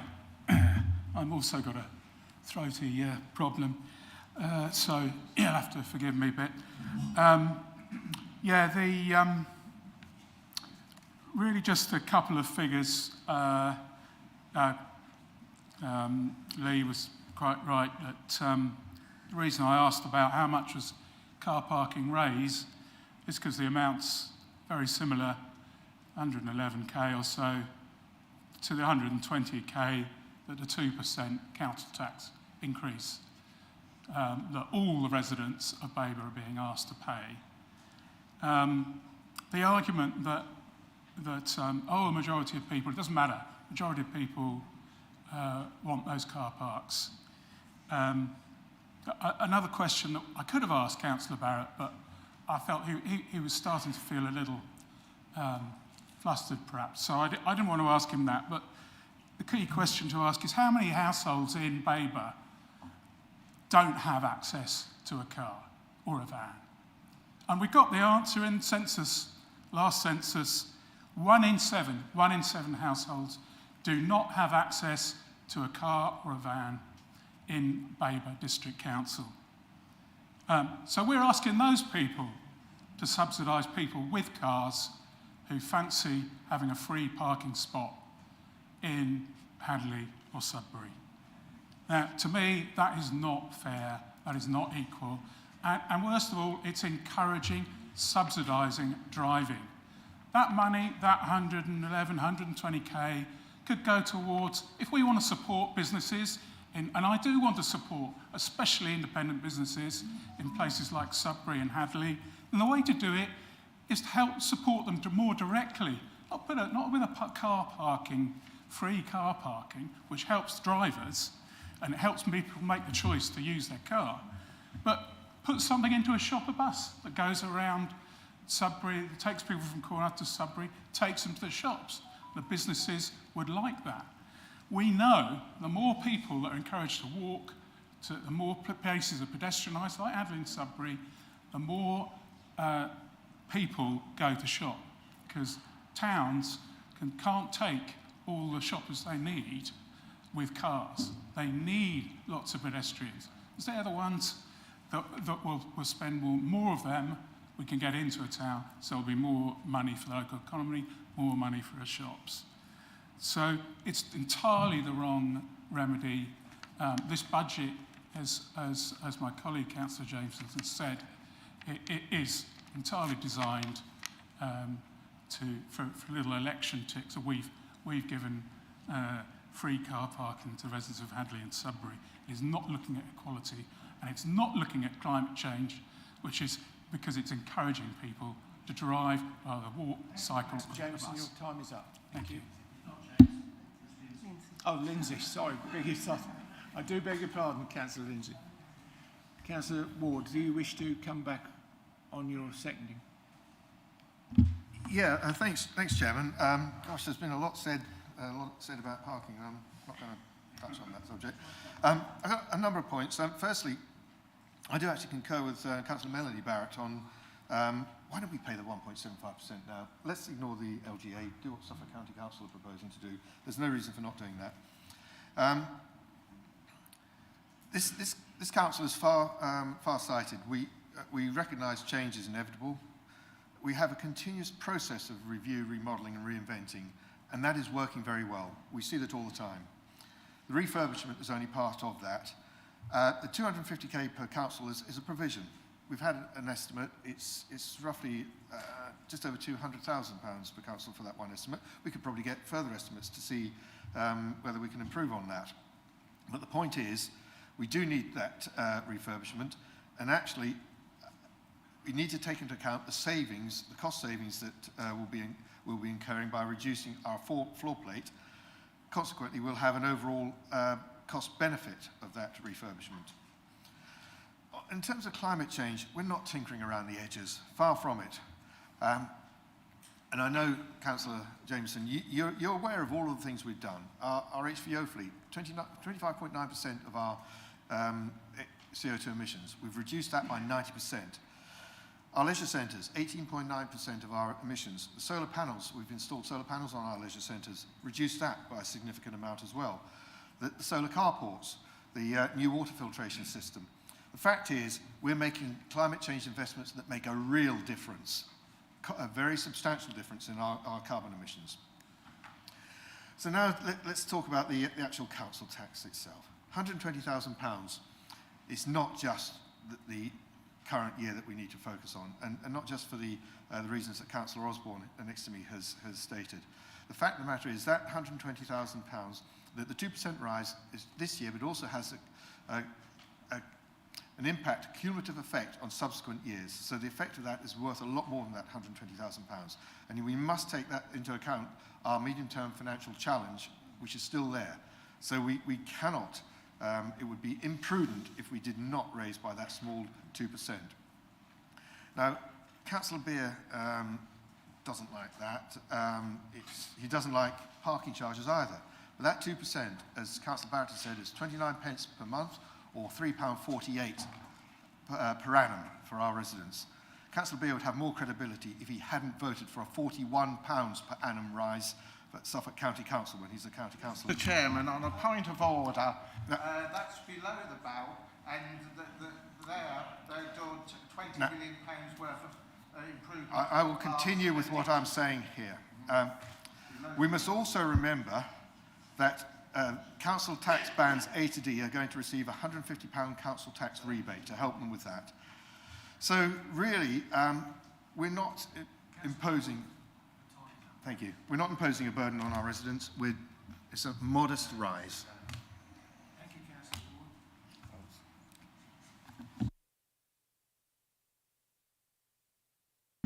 Ward. Just to sum up, I hope this wonderful paper gets approved by Council. I think it's fair, it's considered. I love Councillor Lindsay's selective thing. 1 in 7 people don't have a car. Most of those live in Sudbury and Hadley, because they certainly don't live in the villages. So I think that can, very, very, I mean, I'm sorry, you're absolutely, not on the button there with that. Those people live in Sudbury and Hadley, so they don't need a car because they don't have to. Very selective with the truth, and talk about electioneering. You're the Greens. We love the Greens because you're just a one-trick pony. Anyway, that's all I've got to say. I put it to you all. Thank you.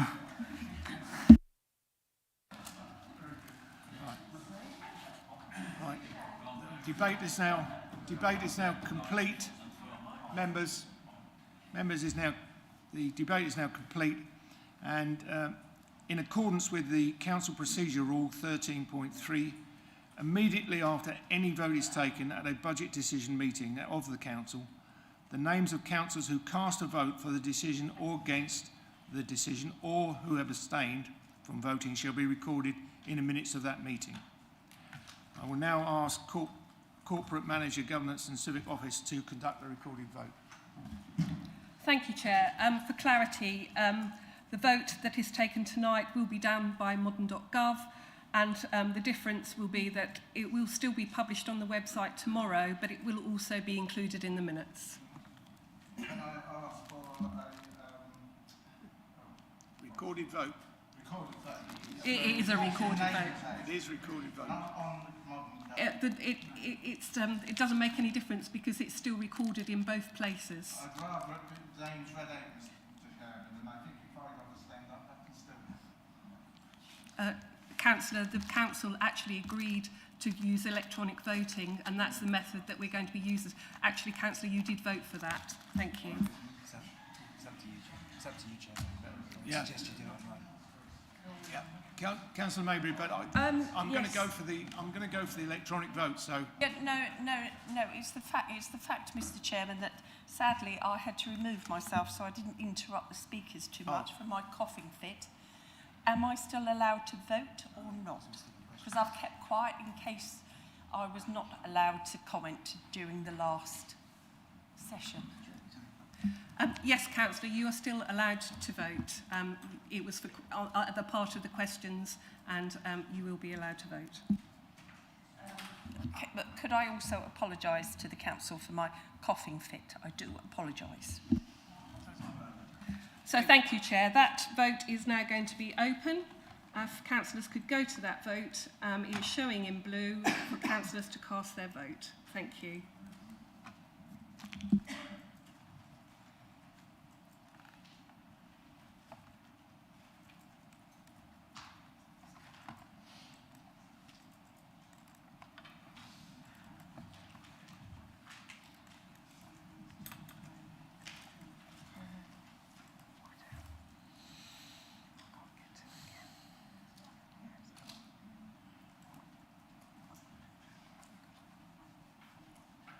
Councillor Lindsay, I need to take your vote, please. Against. Thank you.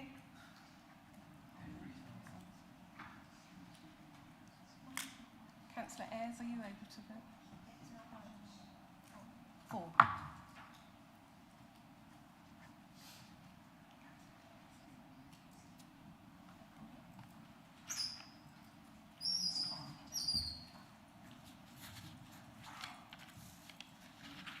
Councillor Beer, I think you've got problems, so can I take your vote, please? They might agree with you. Sorry, it's frozen, so I'm against anything. Thank you.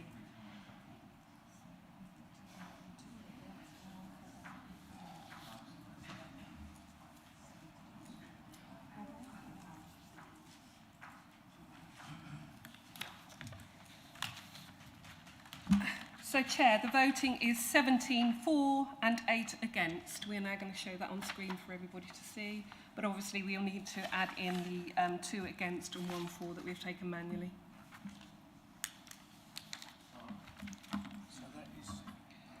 So that is carried. that is carried, members. Thank you. Do you want to take a break now, Chair, before we go on to the next? Would anybody like a break now? Comfort break? 10 minutes. 10 minutes. 10 minutes then, members. Comfort break. Thank you.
ready.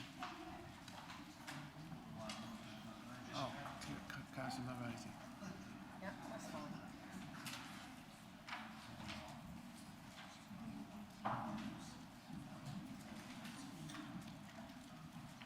Thank you, members. Thank you for coming back from the break.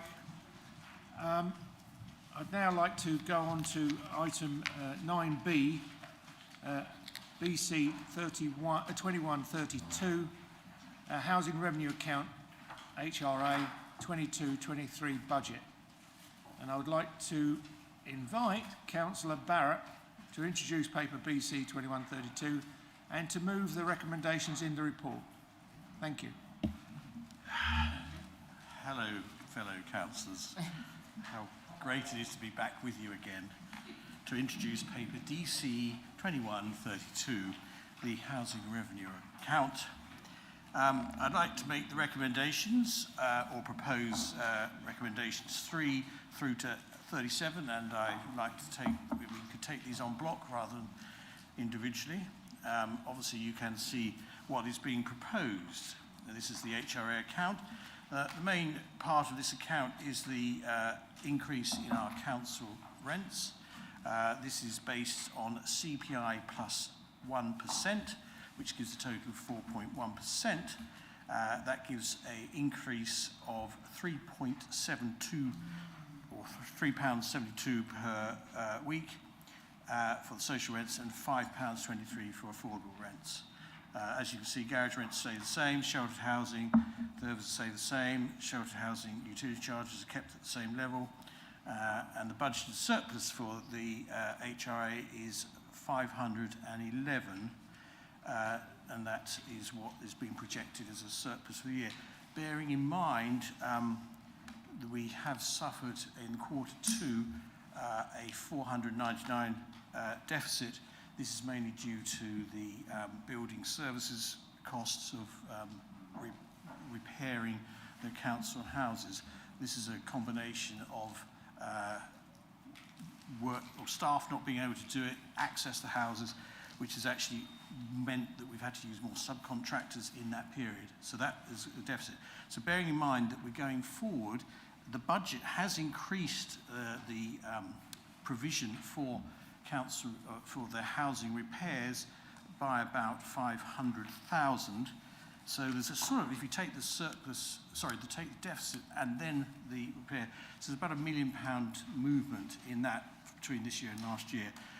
I think the reason we've got the deficit in this current quarter has probably been the budget has not been accurate enough for what is actually required. So I think we're now hopefully getting into this year's budget where we'll have a more accurate figure for those provisions, which is what we're looking to have. So I propose this. If I could have a seconder, please. Councillor Giles. And questions, I think, Mr. Chairman. Yes, we'll now move to the questions.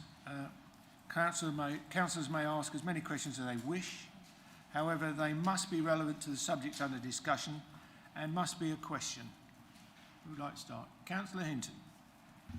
Mr. Chairman, just as a point of order to start off with, I think just to correct what Councillor Barrett has said, there are not 37 recommendations. It's recommendations 3.1 to 3.7, I think he meant, rather than 37 recommendations. Sorry if I said that. I obviously was getting a bit excited. Of course, it's 3.7. I missed the dot clearly.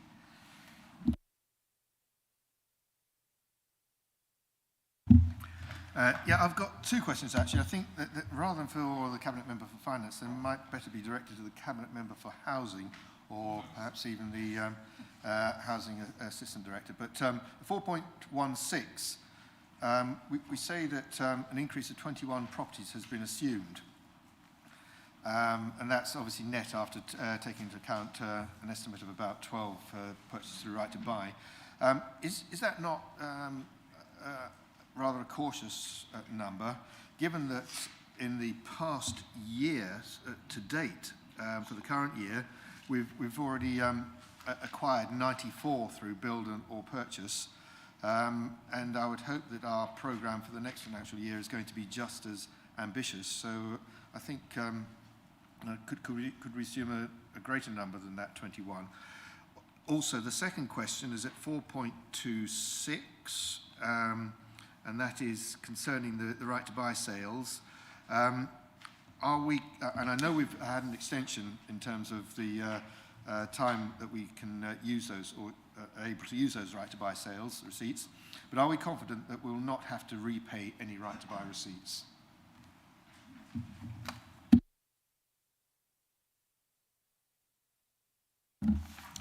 Thank you, Mr. Chairman. I'll take the right to buy receipts question first of all, if I may, and then I'll go to our Assistant Director to answer the next question. The 21-22 budget for year was right to buy sales was 21. The amount of right to buy receipts received in the year was 2.42 million, and the amounts of right to buy receipts available to use is 2.09 million. However, now this may not sound like good news, but it is actually better than it being underspent, because then we have to give the government back the money, and there's no way we want to do that. We want to provide homes for people that need them, So the right to buy receipt used towards new builds and purchases in the year for 21-22 is 3.34 million. So we've actually overspent on that, which, as I say before, is really good news. If I could ask the Assistant Director to answer the first question, please. Thank you, Chair. In relation to the first question, can we assume more houses will be built than more than the 21 listed in the report? That 21 is in addition to the existing programme, so you can expect Babergh to deliver more than 200 social housing or affordable rented new homes over the next 3 years in relation to the programme. So yes, you will be seeing more than 21 delivered in the next 12 months.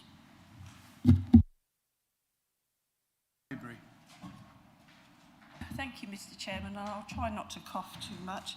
I'm sorry, Councillor Osborne, but I don't actually get your figures.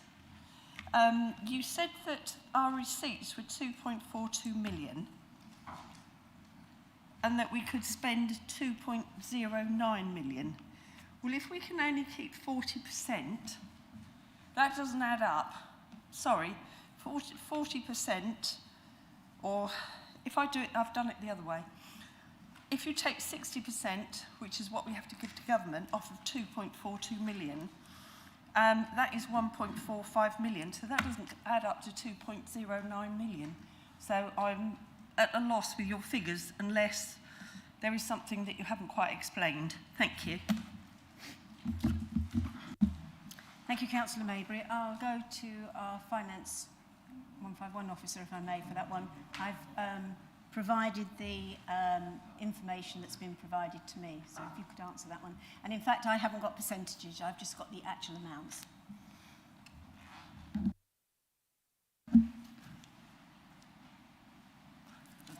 So apologies, councillors, I haven't got exactly that information to hand that I might have provided in the past, but there are different rules around the 40%. The 40% is the figure that you can, so if you've sold a property and you've got some right to buy receipts, then if you want to build or buy another property, then the income that you can use from the right to buy receipt, the 40% is what you can't use all of it to buy a single property. There's a limit on how much. So you have to put 60% of your own resources to the money that you get in from the right to buy receipts. So that's where the 40% comes into it. It limits the amount of any one capital receipt that you can use to purchase another. So you can't do a straight one for one. So that's where the 40%. I'm not sure that I'm going to be able to answer the question in more detail this evening because I haven't got that information in front of me. I'd probably need to go away and look at it and then come back to council. Thank you, Mr. Chairman. If the 151 officer could come back, that would be useful. Thank you. Councillor Beer. Thank Thank you, Mr. Chairman. I don't know whether Councillor Barrett can answer this, but I think Councillor Jan Osborne may be able to help out on it. The council rent increase, I assume, is across the board to all our tenants.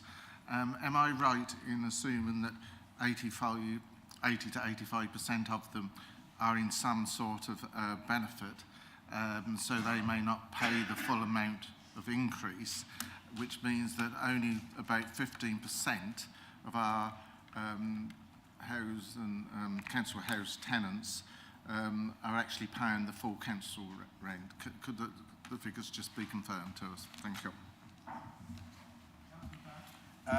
Yeah, of the council tenants, we have 3,437, 1,682, which is 49%, are on housing benefit, and they would have that increase paid for. Part of the, and there is a higher percentage, but we won't see that because people have moved over to universal credit, and the universal credit will cover it, but it's not something that we've actually got the access to at this particular point in time, so we can't tell, but it is a fairly high percentage. But where people have moved over to universal credit, it's not for us because it's not housing benefit. Universal credit is paid by paid to the tenant and then paid to us, so we don't necessarily know exactly what they've got, whereas housing benefit is paid directly to us. So that's, I hope that answers that question. Haran.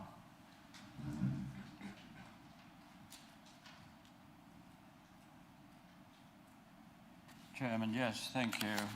Couple of questions I need a bit of clarification on, please. At the back end of 416, page 84, it describes the depreciation charge of just over £250,000, and I'm a bit mystified by that. I'm used to this in my business because machines get worth less, they get run down, but what's happened to our houses? Have bits fallen off them, or did we overvalue them to start with? A bit of an explanation, please, on that one. And I've got a second question, Chairman. Yeah, I think you're as baffled as I am about the fact that we have to depreciate a house. But it's part of the, in statute, that we do have to depreciate our housing stock. It seems slightly ridiculous because, as you've quite rightly pointed out, it's hardly a depreciating asset. But that is the regulations that we are unfortunately have to take into account. It's slightly artificial, really, because on the other hand, we then have a revaluation of the same properties going the other way. So it's a little bit of a very strange thing. And if you look at that also, which I find a bit thing, the valuation is only based on 38% of the true market value, which clearly is not right. So it's there really as book entries. It doesn't really affect the day-to-day workings of the HRA, but it does seem a slightly bizarre way of having to account for quite a considerable asset. Thank you, Councillor Barrett. I was slightly confused. Now I'm totally confused. I have worked out that our houses, if you multiply by 3, our houses in total are worth about 750 million, which is encouraging, but maybe they'll be depreciated and only worth 700 million next week. Yeah, maybe we can have a private chat and we can discuss that. Something even more baffling, 423 running into 4.24, the new build and acquisition programme has identified development sites for new homes that will deliver 68 affordable homes and 18 shared ownership homes by the end of March 26. And these houses are to be built in Chiltern, Worsted, Lavenham and Boxford. Now, could you share with me, please, where you are going to put these houses in Boxford and how many you are thinking? Because nobody's told me, and I am really mystified. I don't need a house, Councillor Barrett. I already have one. I could do with a better one, but that's not in your grace to offer, surely. Oh, you never know. I actually have no idea where these are printed, so I will defer that to Gavin Fisk. Thank you, Chair. Unfortunately, I can't give you any more detail than in the report. I'm happy to take that away to give you more specifics. These are additional homes been identified by the Assets and Investments team in terms of new build delivery and possibly through Section 106. I'll take that away and come back to you, Councillor Hurren.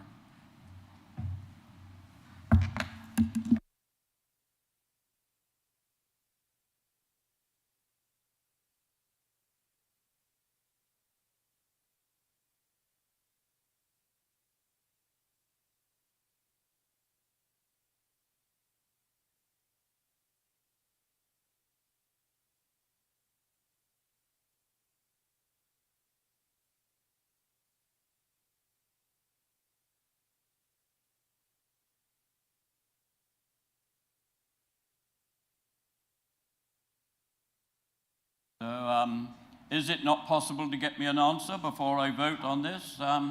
Otherwise, I may even have to vote against it. It's quite a shock to come and, you know, I've known about this for a week since the papers, to find you're planning to build somewhere in my ward, and I don't know.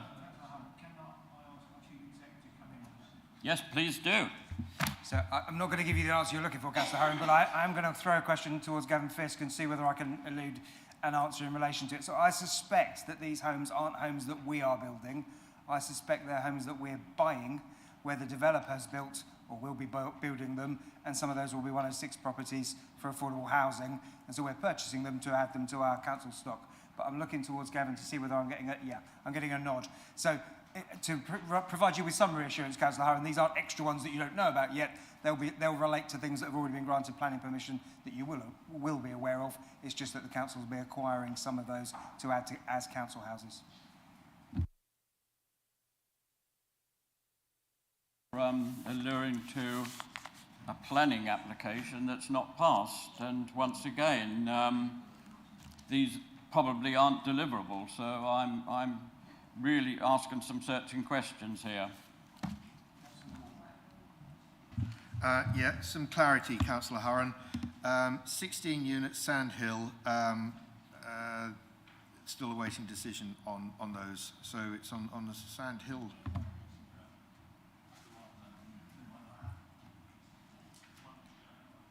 Yes, well, that is my point. This, in all likelihood, hopefully, will not happen. So I'm not sure why it's been put in the papers in case it does. Surely that's not right. And I can't be expected to vote on something that I think cannot be delivered.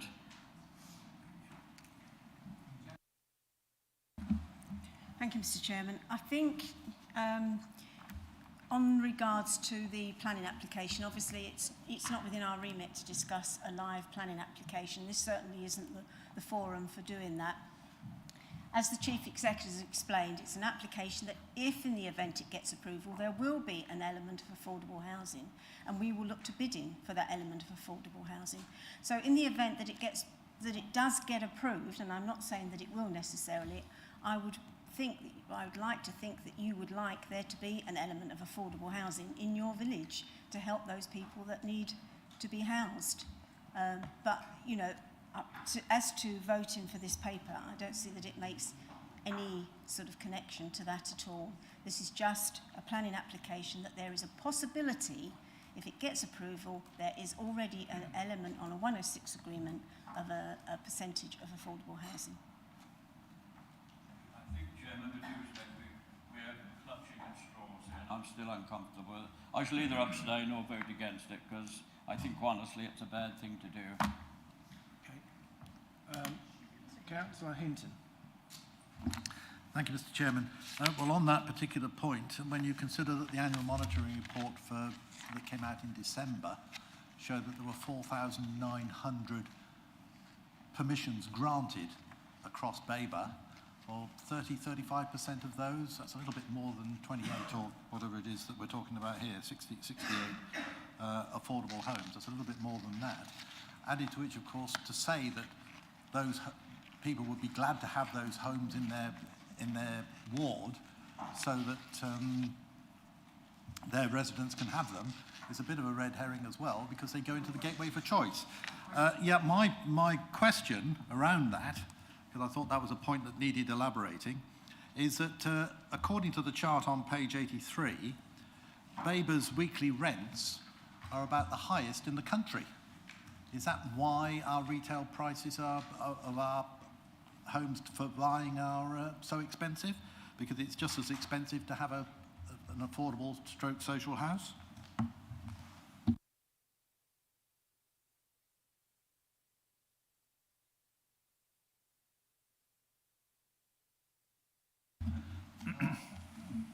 No.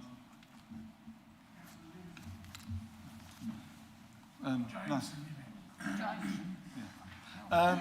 Well, following on from Councillor Hinton's question there, because I was going to ask similar, if we already seem to be substantially higher weekly rents than other neighbouring councils and also across the country, is it fair that we should be raising weekly rent for our residents?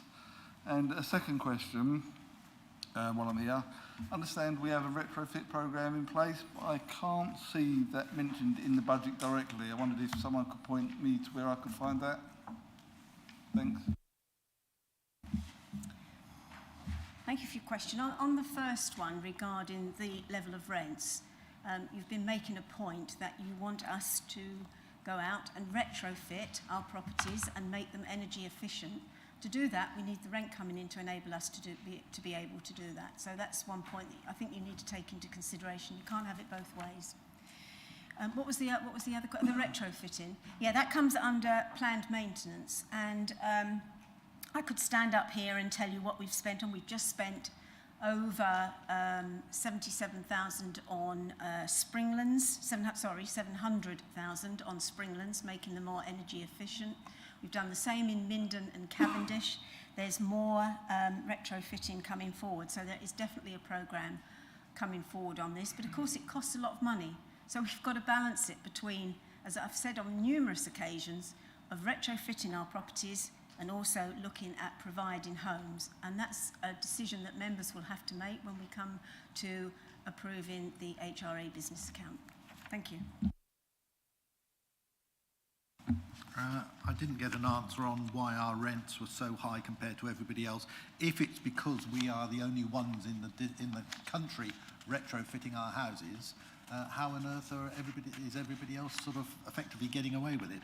And the main purpose of the question about those levels of rent is this likely to increase the number of our tenants who either fall into arrears or who have to rely on benefits of various sorts to survive? Thank you, Chair. Just to come back to Councillor Hinton's question in relation to why are Babergh rents so high. There are some key principles in relation to setting social rents. These were set out by the government under social rent policy, and in accord with those, ensure that every socially rented property is based on a formula, and a formula in which the rent is calculated. That's the same for Babergh and all local authorities. Just to give you some more detail on that, those formula rents that are set, for which we cannot change or alter, are reflected around the condition and location of the property, local earnings and property size. So 30% of a property's rent should be based on relative property values, 70% of the property's rent should be based on local earnings and a bedroom factor to take into account as well.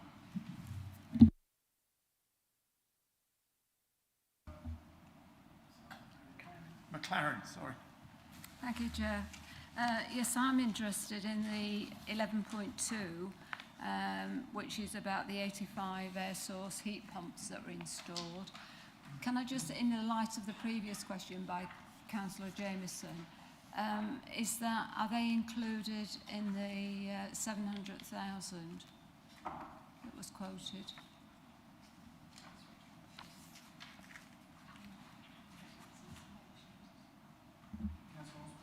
On the second point, no, the 700,000 that I referred to for Springlands was removing cladding that they've got on the walls, right, okay. and re-insulating and then rendering. So my question then is, do we have a cost on those 85 air source heat pumps that were installed? And my second question is, are we going to evaluate the benefit to residents from those pumps? Because I think that would be very helpful. Thank you, Chair. Thank you. Thank you, Chair. So in relation to the 85 air source heat pumps, that's looking back in terms of work that's taken place. Obviously, we have a programme looking forward to install more of those air source heat pumps on both our general needs stock and our sheltered housing.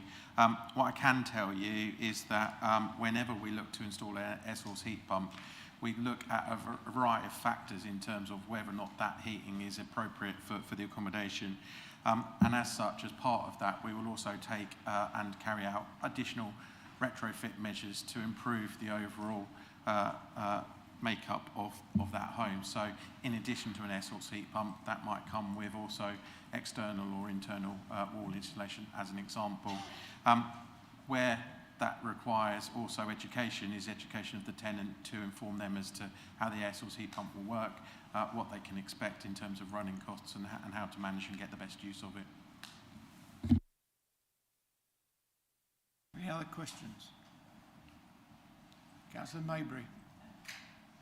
Thank you, Mr. Chairman. Rumour has it to me that some social housing groups are considering what they're doing about rent increases. There is a question at the end, don't worry. Because they have worked out that if they increase their rents, they have to increase their the money that they put aside for those people who can't actually pay their rents. So I have a two-part question here. One is, are we actually doing that because we pay into the shared revenues partnership? So is it going to come out of that? And the other part of my question is, because utility charges are going to be so much higher next year, would we not have been better increasing the utility charges for our sheltered housing rather than increasing the rents? So there's two questions there. Thank you.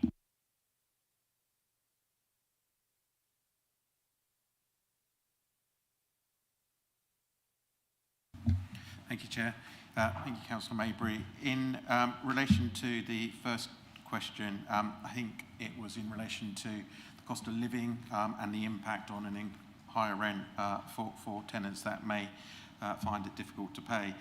We already offer a comprehensive tenancy support service through the staff that work for Babergh Suffolk, and part of their role is to ensure income maximisation and look and work with individuals around budgeting and access to grants, etc. So we wouldn't be looking to increase our provision in that regard. We're happy that we've got sufficient coverage to manage that. But what we are looking at as an authority is that cost of living crisis that potentially could be looming in the months or years to come, and our roles and responsibilities and our ability as a council to effectively support those in greatest need. An example of that would be, for example, making best use of discretionary housing payments or homelessness prevention grants that we've received in the last year. In relation to the second question, the proposed no increase to heating and hot water charges, that's specifically to sheltered housing tenants, so only those where there are communal facilities, and that's because of the collection that we've already incurred in recent years, which means that we don't need to increase this year the cost of those heating and hot water charges because we've got sufficient coverage in terms of bills.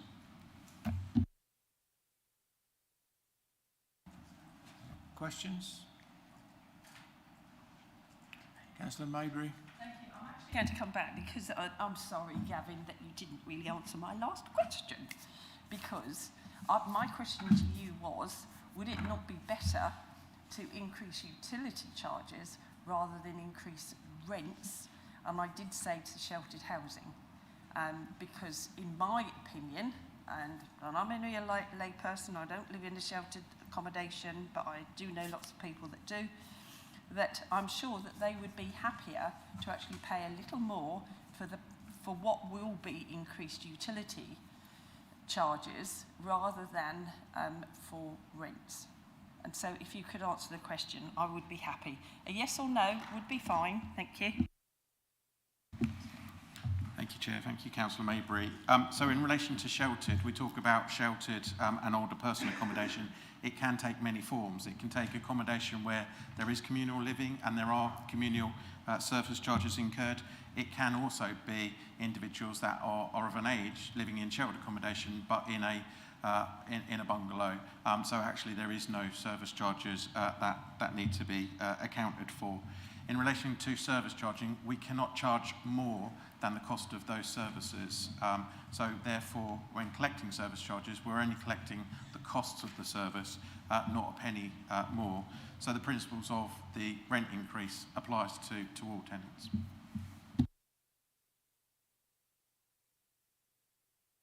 Any other questions? Then I shall move into debate, and I'll just remind members that you will be allowed to speak for 3 minutes and once only. Who would like to start the debate? Councillor Ward. Yeah, thanks, Chairman. I don't really want to say too much. I know we've had some questions surrounding the proposed increase in rents, but I think it's a modest increase, and it's takes into account CPI as it was back in September last year. So CPI now is significantly more. So the point has already been mentioned that many of those tenants are in receipt of housing benefit or universal credit. So I think this is a sensible budget for our HRA, and I'd be very happy to support it. I do want to make one comment on the paper before us, actually, and that is the information that's been provided at 4:16, I think, is excellent this year. It's a lot better than we've had in the past year. It allows us to make our decisions based on a huge amount of more information, which I think is very helpful for us. So I do commend Gavin and his team for providing that information. I think it's very useful. So I think it's excellent budget for our HRA, and that's all I need to say. Thanks. Want to speak on debate?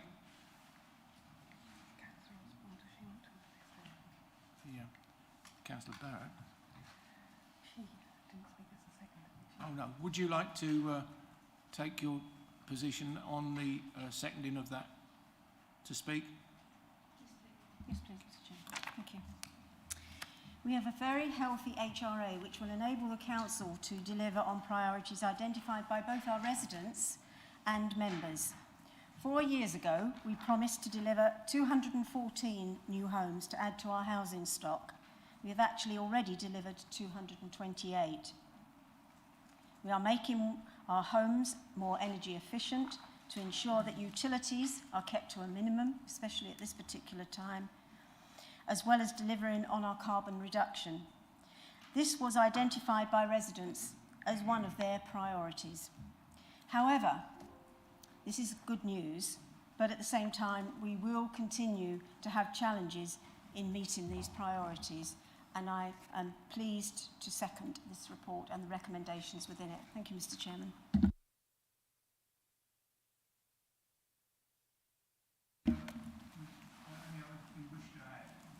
No, I just think it's had a good debate. I think our tenants hopefully will benefit from the increase in our capital spending. I'd rather like to see that is spent to improve our housing stock. It's programmed.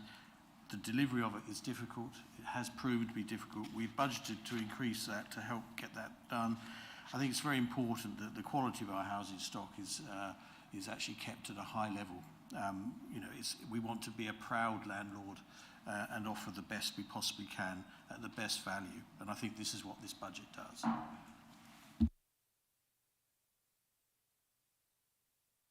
Council Procedure Rule 19.3, immediately after any vote is taken at a budget decision meeting of the Council, the names of the councillors who cast a vote for the decision or against the decision or who abstained from voting shall be recorded in the minutes of that meeting. I will now ask Corporate Manager, Governance and Civic Office to conduct the recorded vote. Thank you, Chair. That vote is now showing in blue if councillors would like to cast their vote. Thank you.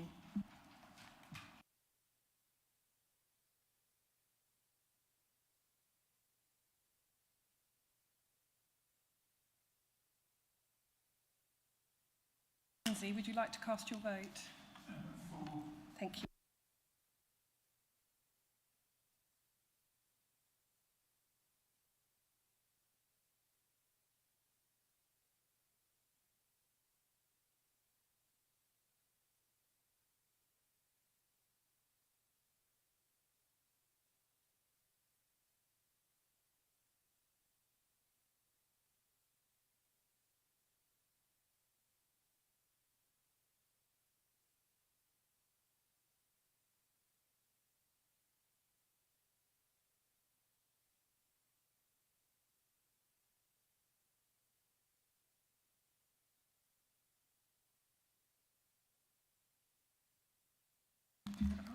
Yes, please. So, Council, we have 19 votes for, 3 against, 2 abstentions. We are now displaying that on screen. We've got 3 not voted, but we have taken those into account manually. And Michael Holt has left the meeting, so thank you. Thank you, Chair. So, That's carried. that is carried, members. I'd like to now go to item 9C.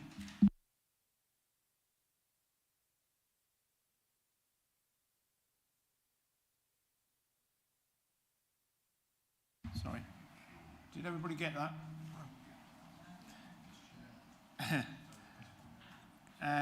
I would like to invite Councillor Hurren to introduce paper BC 21-33 and to move the recommendations in this report.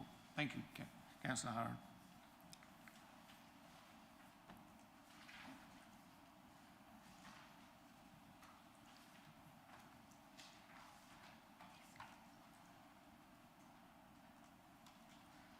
Thank you, Chairman. I've just, the red light have just come on. It's a long report and I apologise for that, so it's quite a long intro, but I'll be as quick and concise as I can. I'm pleased to introduce this report, which we discussed at our meeting on the 24th of January, under the Suffolk Treasury Management Code of Practice and the Prudential Code, both published in 21, and the Department for Levelling Up Investment Guidance, published in 2018, we are required to determine separate capital and investment and treasury management strategy statements and prudential indicators annually before the start of each financial year. There have been no significant changes in format this year, and it has been updated to reflect the latest capital expenditure, investment and borrowing, and the latest Treasury management investment and borrowing positions of the Council. The strategies and indicators to be approved are in the appendices to the report, and I will now give a new overview of each of these. Appendix A is the capital strategy. This summarises the capital expenditure and financial requirements of the full capital programme for both General Fund and the Housing Revenue Account, the details of which are in the budget report. This also sets out capital expenditure and capital investment decisions and the associated risks and rewards, along with how risk is managed for future financial sustainability. It includes prudential indicators which demonstrate that the Council's investment plans are affordable, prudent and sustainable, and decisions are made according to good practice. It shows that capital expenditure plan for 22-23, including carry forwards, is 41.1 million, of which 22.9 million will be funded by borrowing. Limits and boundaries for borrowing are set as part of the prudential indicators and the strategy shows that projected borrowing will not exceed these limits. Appendix B, that covers the investment strategy. This details those expenditure items in the capital programme that specifically relate to assets bought and or owned by the council, purely or partially to generate a return. This includes schemes which have the purpose of regeneration or development of the local area, as well as generating a return. In the context of this strategy, investments means those non-Treasury management activities. The Department for Levelling Up Investment Guidance defines these as two types of investments. There's service provision, where the councils lend to or buy shares in organisations that provide a service, or there's investments for yield, where the primary purpose is to generate a return, such as the council-owned company Suffolk. The strategy explains how each investment contributes to the council's priority and its security, liquidity and risk. It shows the projected total investment of the council in Suffolk and the growth company and planned expenditure on the council's property held, at least in part for investment purposes. Appendix C, that's the Treasury Management Strategy for 22-23, and this sets out the council's borrowing requirement and borrowing and Treasury Management Investment Strategy. This also includes the list of approved investment counterparties and the limits. There has been no significant change to limits since last year. Appendix D is the Treasury Management Indicators, which we use to measure and manage the council's exposure to Treasury management risks. Appendix E is the Economic Update and this interest rate forecast, which is changing pretty fast at the moment. The ongoing impact on the UK from COVID-19, together with higher inflation, the likelihood of higher investment rates, and the country's trade position post-Brexit will be major influences on the Council's Treasury Management Strategy for this coming year. At the time of writing this report, the authority's Treasury Management Advisor, Arlene Close, was forecasting that the Bank of England bank rate will rise to 0.5%, which already has, in the first quarter of 22, and remain at this level until at least the final quarter of 24. Arlene Close has since revised this forecast and now expects the bank rate to rise to 1% by the middle of this coming year. Appendix F, that's the current investment and debt portfolio, and that shows the position at 30th of November last year, 21. The borrowing for Babergh currently is 118.7 million, of which 94.7 is from the Public Loans Workboard at fixed rates, and 24 million is short term. On the investment side, Babergh has 21.6 million invested, including the CCLA, UBS, Schroeder, Investec and Funding Circle. We have continued the policy of withdrawing funds from the Funding Circle as loans drop out, and we have not invested any new money. Appendix G is the Treasury Management Policy Statement. This underpins the strategy and sets out the Council's regard to the monitoring of risk and performance. Appendix H is the Minimum Revenue Provision Statement, which shows the basis on how we put aside the resources to repay debt in later years. And finally, Appendix I shows the institutions meeting the highest credit ratings criteria, and Appendix J is just a glossary of terms, Chairman. I think at this point I should thank the staff and all the councillors who sit on the A&S committee. I think, you know, I'm chair of this committee and we see all the figures coming out and we check them, and I have to say the performance of this committee is on the ball. I think this is something that needs doing. I pass no comment on what's happened nationally, but I think locally everything is in order. I would like to propose the recommendation as set out in 3.1 to 3.7 of the report, and would ask for a seconder.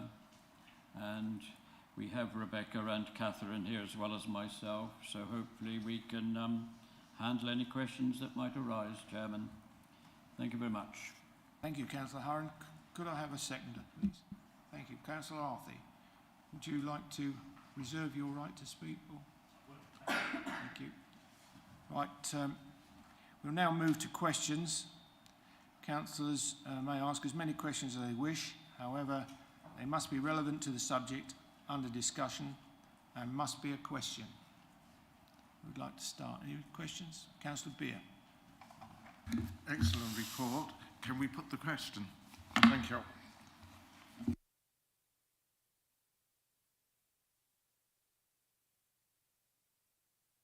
Then I shall go to debate. Who would wish to? The questions have finished, so you'll have 3 minutes to speak, and only the once. Who would like to start the debate? Councillor Jameson. Thank you, Chair. Part of the Appendix C relates to the environmental, social and governance issues, and part of this, I believe, is our investments in fossil fuel companies. The Cabinet recently decided to just sit on their hands and not to look at divesting investments away from these fossil fuel companies. Because it was said fossil fuel companies are doing a lot to combat climate change. We need to invest in these companies if they're going to make a difference. This despite the fact that BP, Shell and Chevron increased their production volumes over the last few years. And BP and Shell, who are the best of a bad bunch, invest only about 2.6% of their capex in clean energy. If we continue to make these investments, we're making investments that are a risk, and we should have taken the opportunity to look or divesting away from these. And that's it. Thank you. Anybody else wish to come into debate? Councillor Ward. Yeah, can I just quickly respond to that? Some numbers here. You'll have heard we've got 11.1, 11.2 million pounds invested in externally managed long-term investments, pooled funds. Since we took out these investments, they've generated a total return of 2.72 million at an average rate of return of 4.1%. And we've used that to support service provision. £6 million of that is invested equally in 3 pooled funds managed by Schroders, UBS and Investec. Now, we don't invest directly in any stock, fossil fuel or otherwise. And the principal fossil fuel holding is 14.54% of the Schroders fund. And that's held in BP, Shell and an Italian company, ENI. The other funds have minimal exposure to this sector. So in reality, our total indirect fossil fuel investment is likely to be no more than a few £100,000, not the millions that I think you're worried about. But, and I will repeat this, I've said it on more than one occasion, must be said that the current strength of the FTSE 100 is due primarily to 10 stocks, including Shell and BP. They're not poor investments, and they are delivering for us.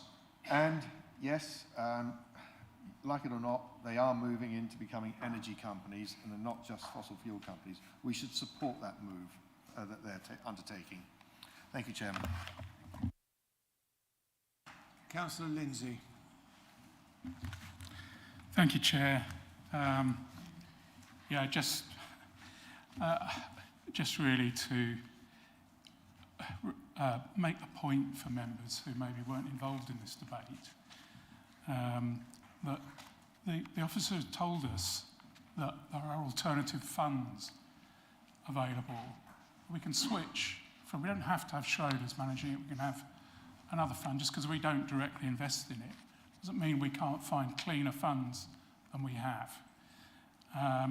And the quality of debate at the Cabinet that I listened to, I'm afraid, was pretty poor. There was a lot of talk, a lot of the personal opinions of Councillor Ward and some of the other Cabinet members about how important these companies were. There was no assessment, there was no cost-benefit analysis. It's quite easy. We have Ireland Close, we have a paid manager. It's quite easy to ask them to do a cost-benefits. What if we switched all these 4 different funds into funds that are actually filtered for greener investments? How much would that cost, and what are the likely returns? And it's very easy for them to press a few buttons on their computers and give us those figures. That wasn't done. It was just on the basis of, well, we think Shell and BP are great and they're going to invest in our future, with no evidence. The evidence we've just heard from Councillor Jameson, less than 2% of their capex is put in renewables. And this is a company that's supposedly our future for renewables. They should be putting 50% in. If they're talking about genuine desire to change their business structure, to change their model, they should be stopping drilling at all and putting all their money into renewables. That's not what they're doing. Thank you. So I shall be opposing this element of the paper. Thank you. Debate.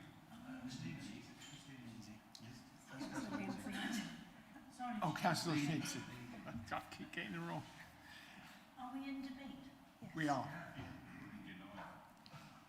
Councillor Malvasi. Sorry, I'm lost whether we were in questions or debate. There's a very commendable desire for our Green members to want to reduce fossil fuels. But we've just come through the worst pandemic the world has ever seen. And all those people who survived, who are alive today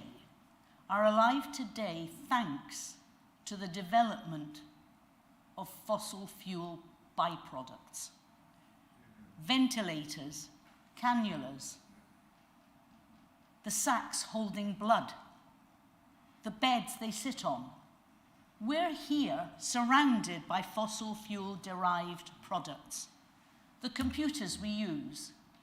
Until such time as other companies come that can match the resources and the research that these companies have done in the past and are doing now, then and only then can we say to them, switch the pumps off. I shall be supporting the paper. Thank you.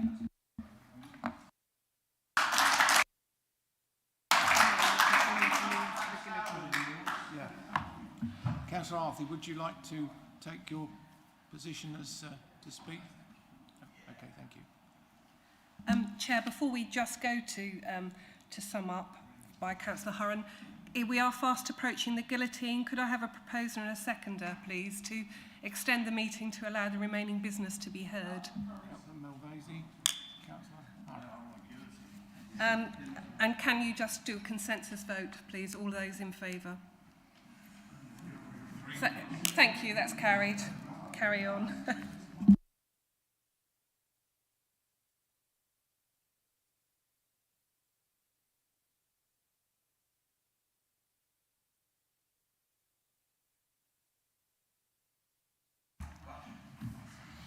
Yes, Chairman, definitely.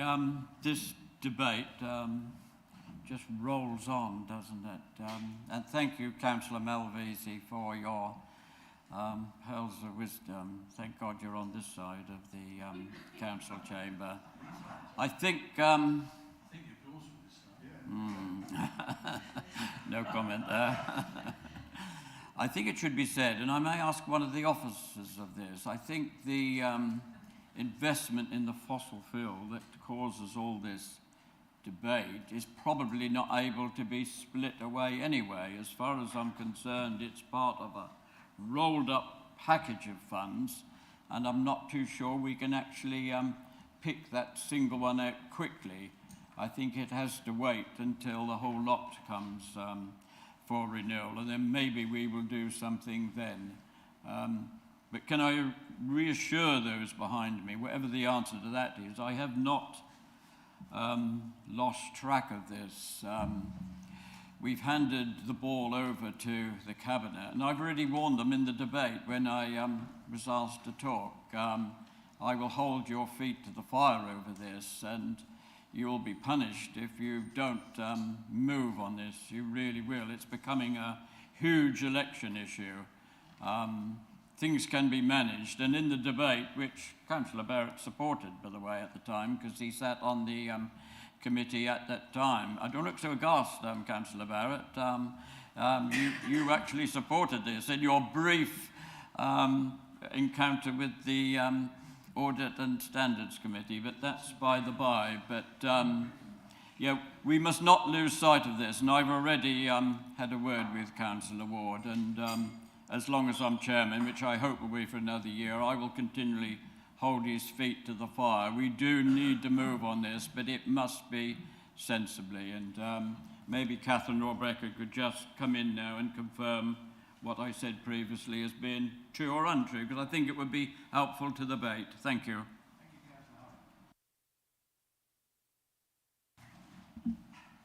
Thank you, Chair. Thanks to Councillor Hurren.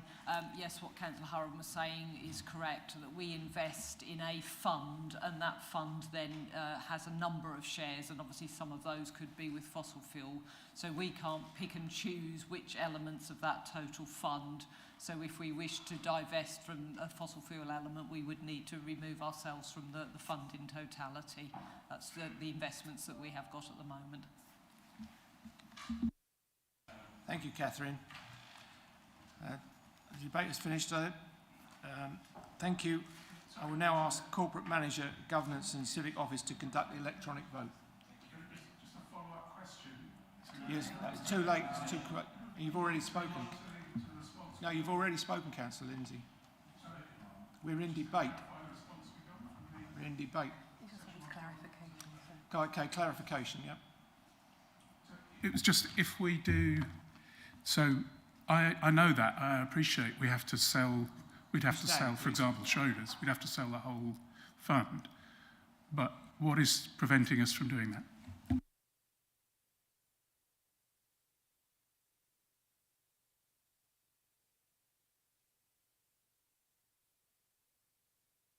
Clarification.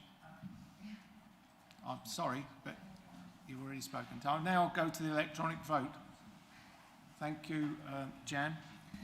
Okay, councillors, that vote is now in progress. If you can cast your vote, please. Thank you.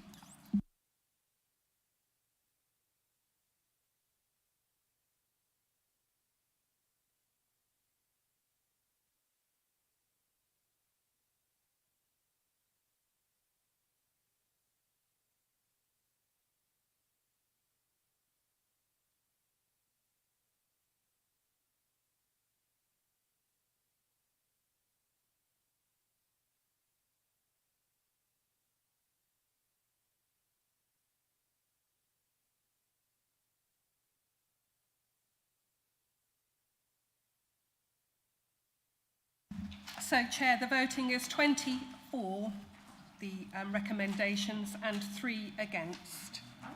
4 against, sorry, counted Councillor Lindsay's. So that is carried. Thank you.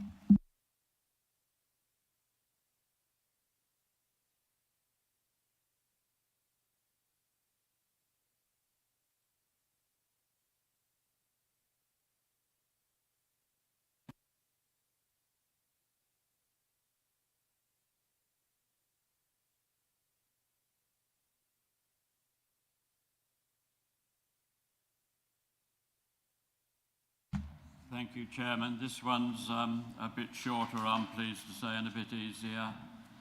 Our current 5-year external audit contract was let by public sector audit appointments, I'll call them the PSAA, following a national procurement which the Council opted to join in 2016.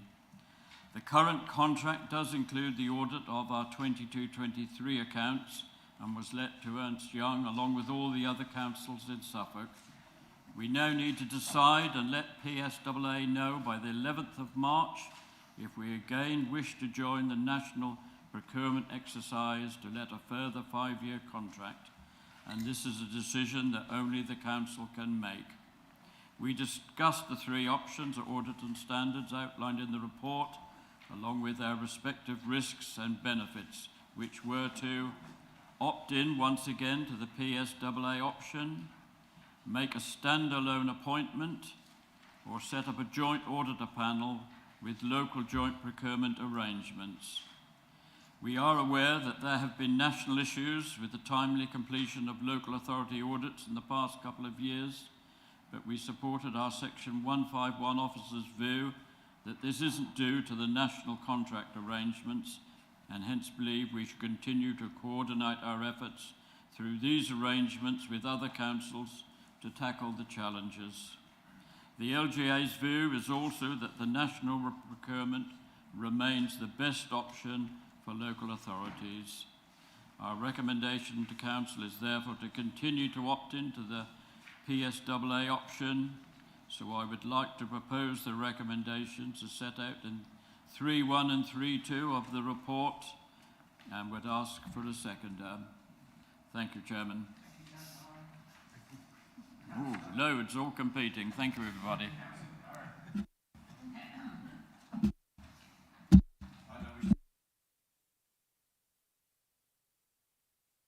I now move to questions.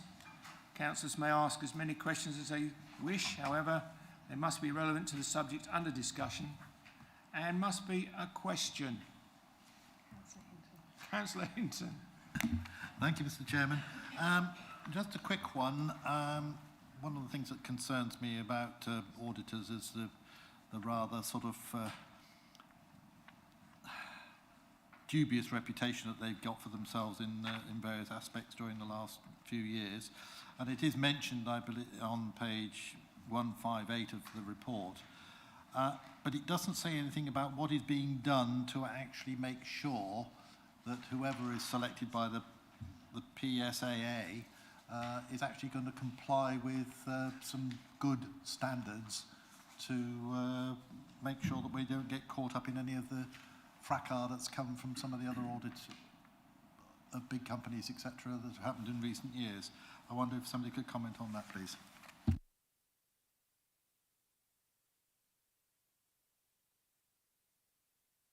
Yeah, we do go through a selection process, and that's exactly what is done for us. But Catherine can answer in more detail, I'm sure.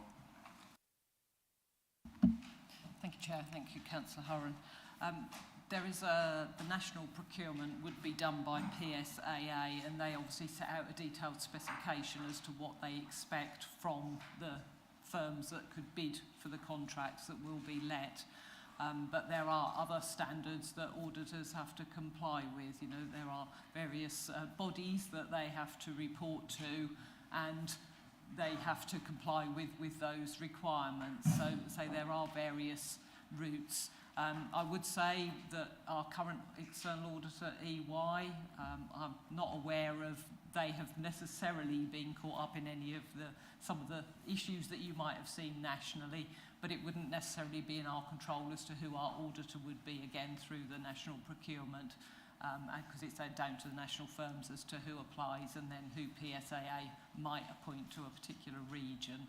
So I think there are controls in place, but I equally know there have been reports in the media, and I've seen them myself as well, about some of the audit firms. So it's probably impossible to give 100% assurances about that. Thank you, Catherine. Mr. Chairman, I could just come back briefly and say, well, out of the big four, I think they've all been involved in some sort of shenanigans somewhere or other along the line in recent years. But the extension of the question would then be, does the PSAA have any connection to the FCA in terms of being able to sanction these auditors if they do screw up? Because after all, it's us who ultimately takes the rap for it. Apologies, I missed the abbreviation that you used. FCA, Financial Conduct Authority. Okay, thank you. I don't believe that PSA have any powers to sanction the auditors. I would need to look into exactly what their roles and remit is, but I don't think they can ultimately sanction. They can obviously not award future contracts to them, but I don't think they have the powers to actually sanction. They talk to the audit firms, obviously, if there are issues raised, but I don't believe they have any powers of sanction. I don't know, I'm afraid. That's beyond my remit, sorry. Councillor Busby? Is there, or can you tell me the reason why Babergh's scale fee is 10% higher than Mid-Suffolk's? Thanks. I'm afraid it's purely historic. They have been higher in the past, and I think they've actually been higher since prior to my involvement with Babergh. So they tend to look at it year to year, so they look at the risk and they base it on the previous year's figure. So they have historically been higher, and they probably would continue to be higher on the basis that the fees are set each year. Well, can I just say, I would have thought it was time for us to talk to the auditors and say, you're auditing the same figures with the same people. Why on earth is one council paying more than another? There doesn't appear to be any reason for it. Historic pricing isn't a good enough reason for us to keep paying an extra £4,000.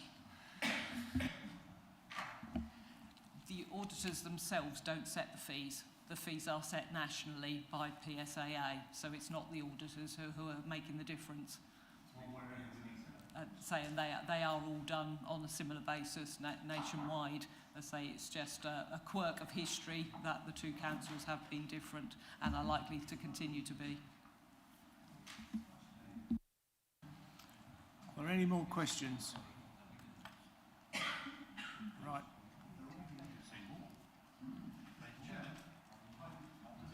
Question: if all these councils are being, the fees for audits are being set on the same basis, which presumably is a financial basis and not a historic basis, because what happens if two councils join up like East Suffolk have?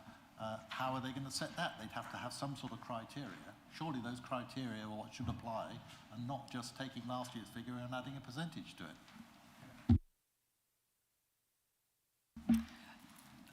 They do take a number of factors into account, and risk profile is one of them, and what the council is involved with and what it's actually doing as an organisation.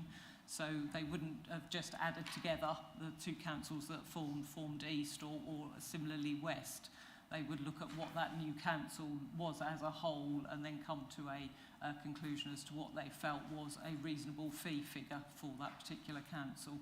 So say it's based on mostly a risk profile, and say that has been historically set, and then they look at revising that risk profile each year to see has something changed within that organisation that would change the fee figure. Are there any more questions? I shall then go to debate. Debate. Yes. Yeah, thank you.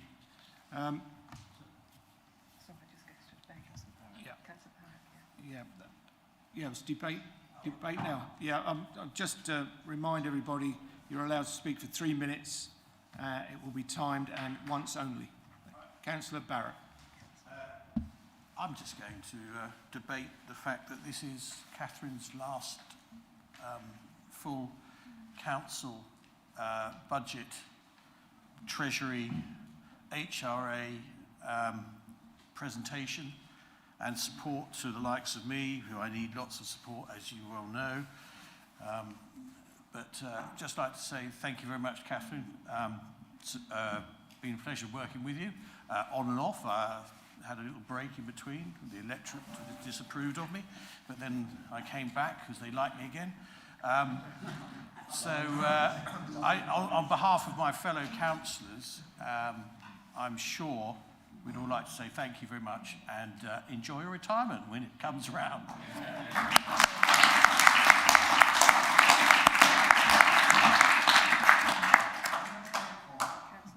Councillor Ward. Councillor Ward. Yeah, I'd like to second what Councillor Barrett's just said. Catherine gave me a huge amount of support for the years when I had the finance portfolio. She's been absolutely brilliant as a Section 151 officer. We will miss her, but she's got plenty to do to keep her occupied in her retirement. But just quickly, to focus back on this particular paper, it's a no-brainer, really. The two options that have been discounted have severe disadvantages. The recommendation, as stated, is really the way forward.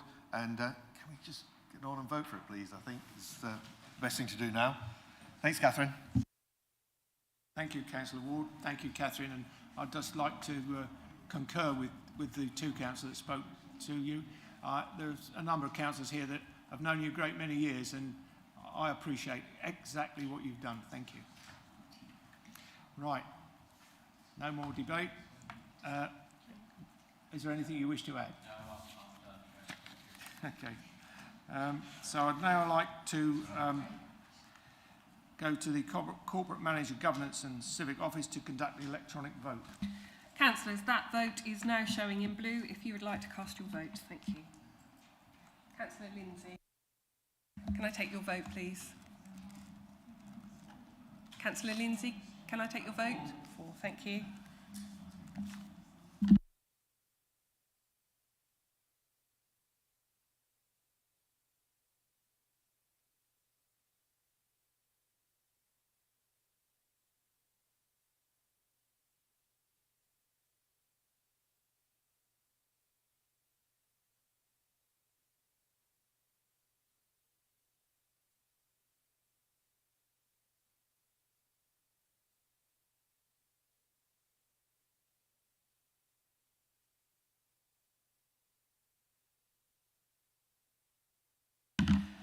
Chair, that is 24 votes for.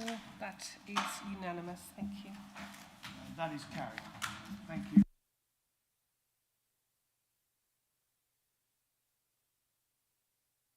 Appointments. Are there any changes to placings? No. Councillor Ward? No. No. Thank you. So, thank you all for attending this council meeting. The next meeting will be Tuesday the 22nd of March at 5:30 p.m. here in the council chambers. Thank you all. I now close.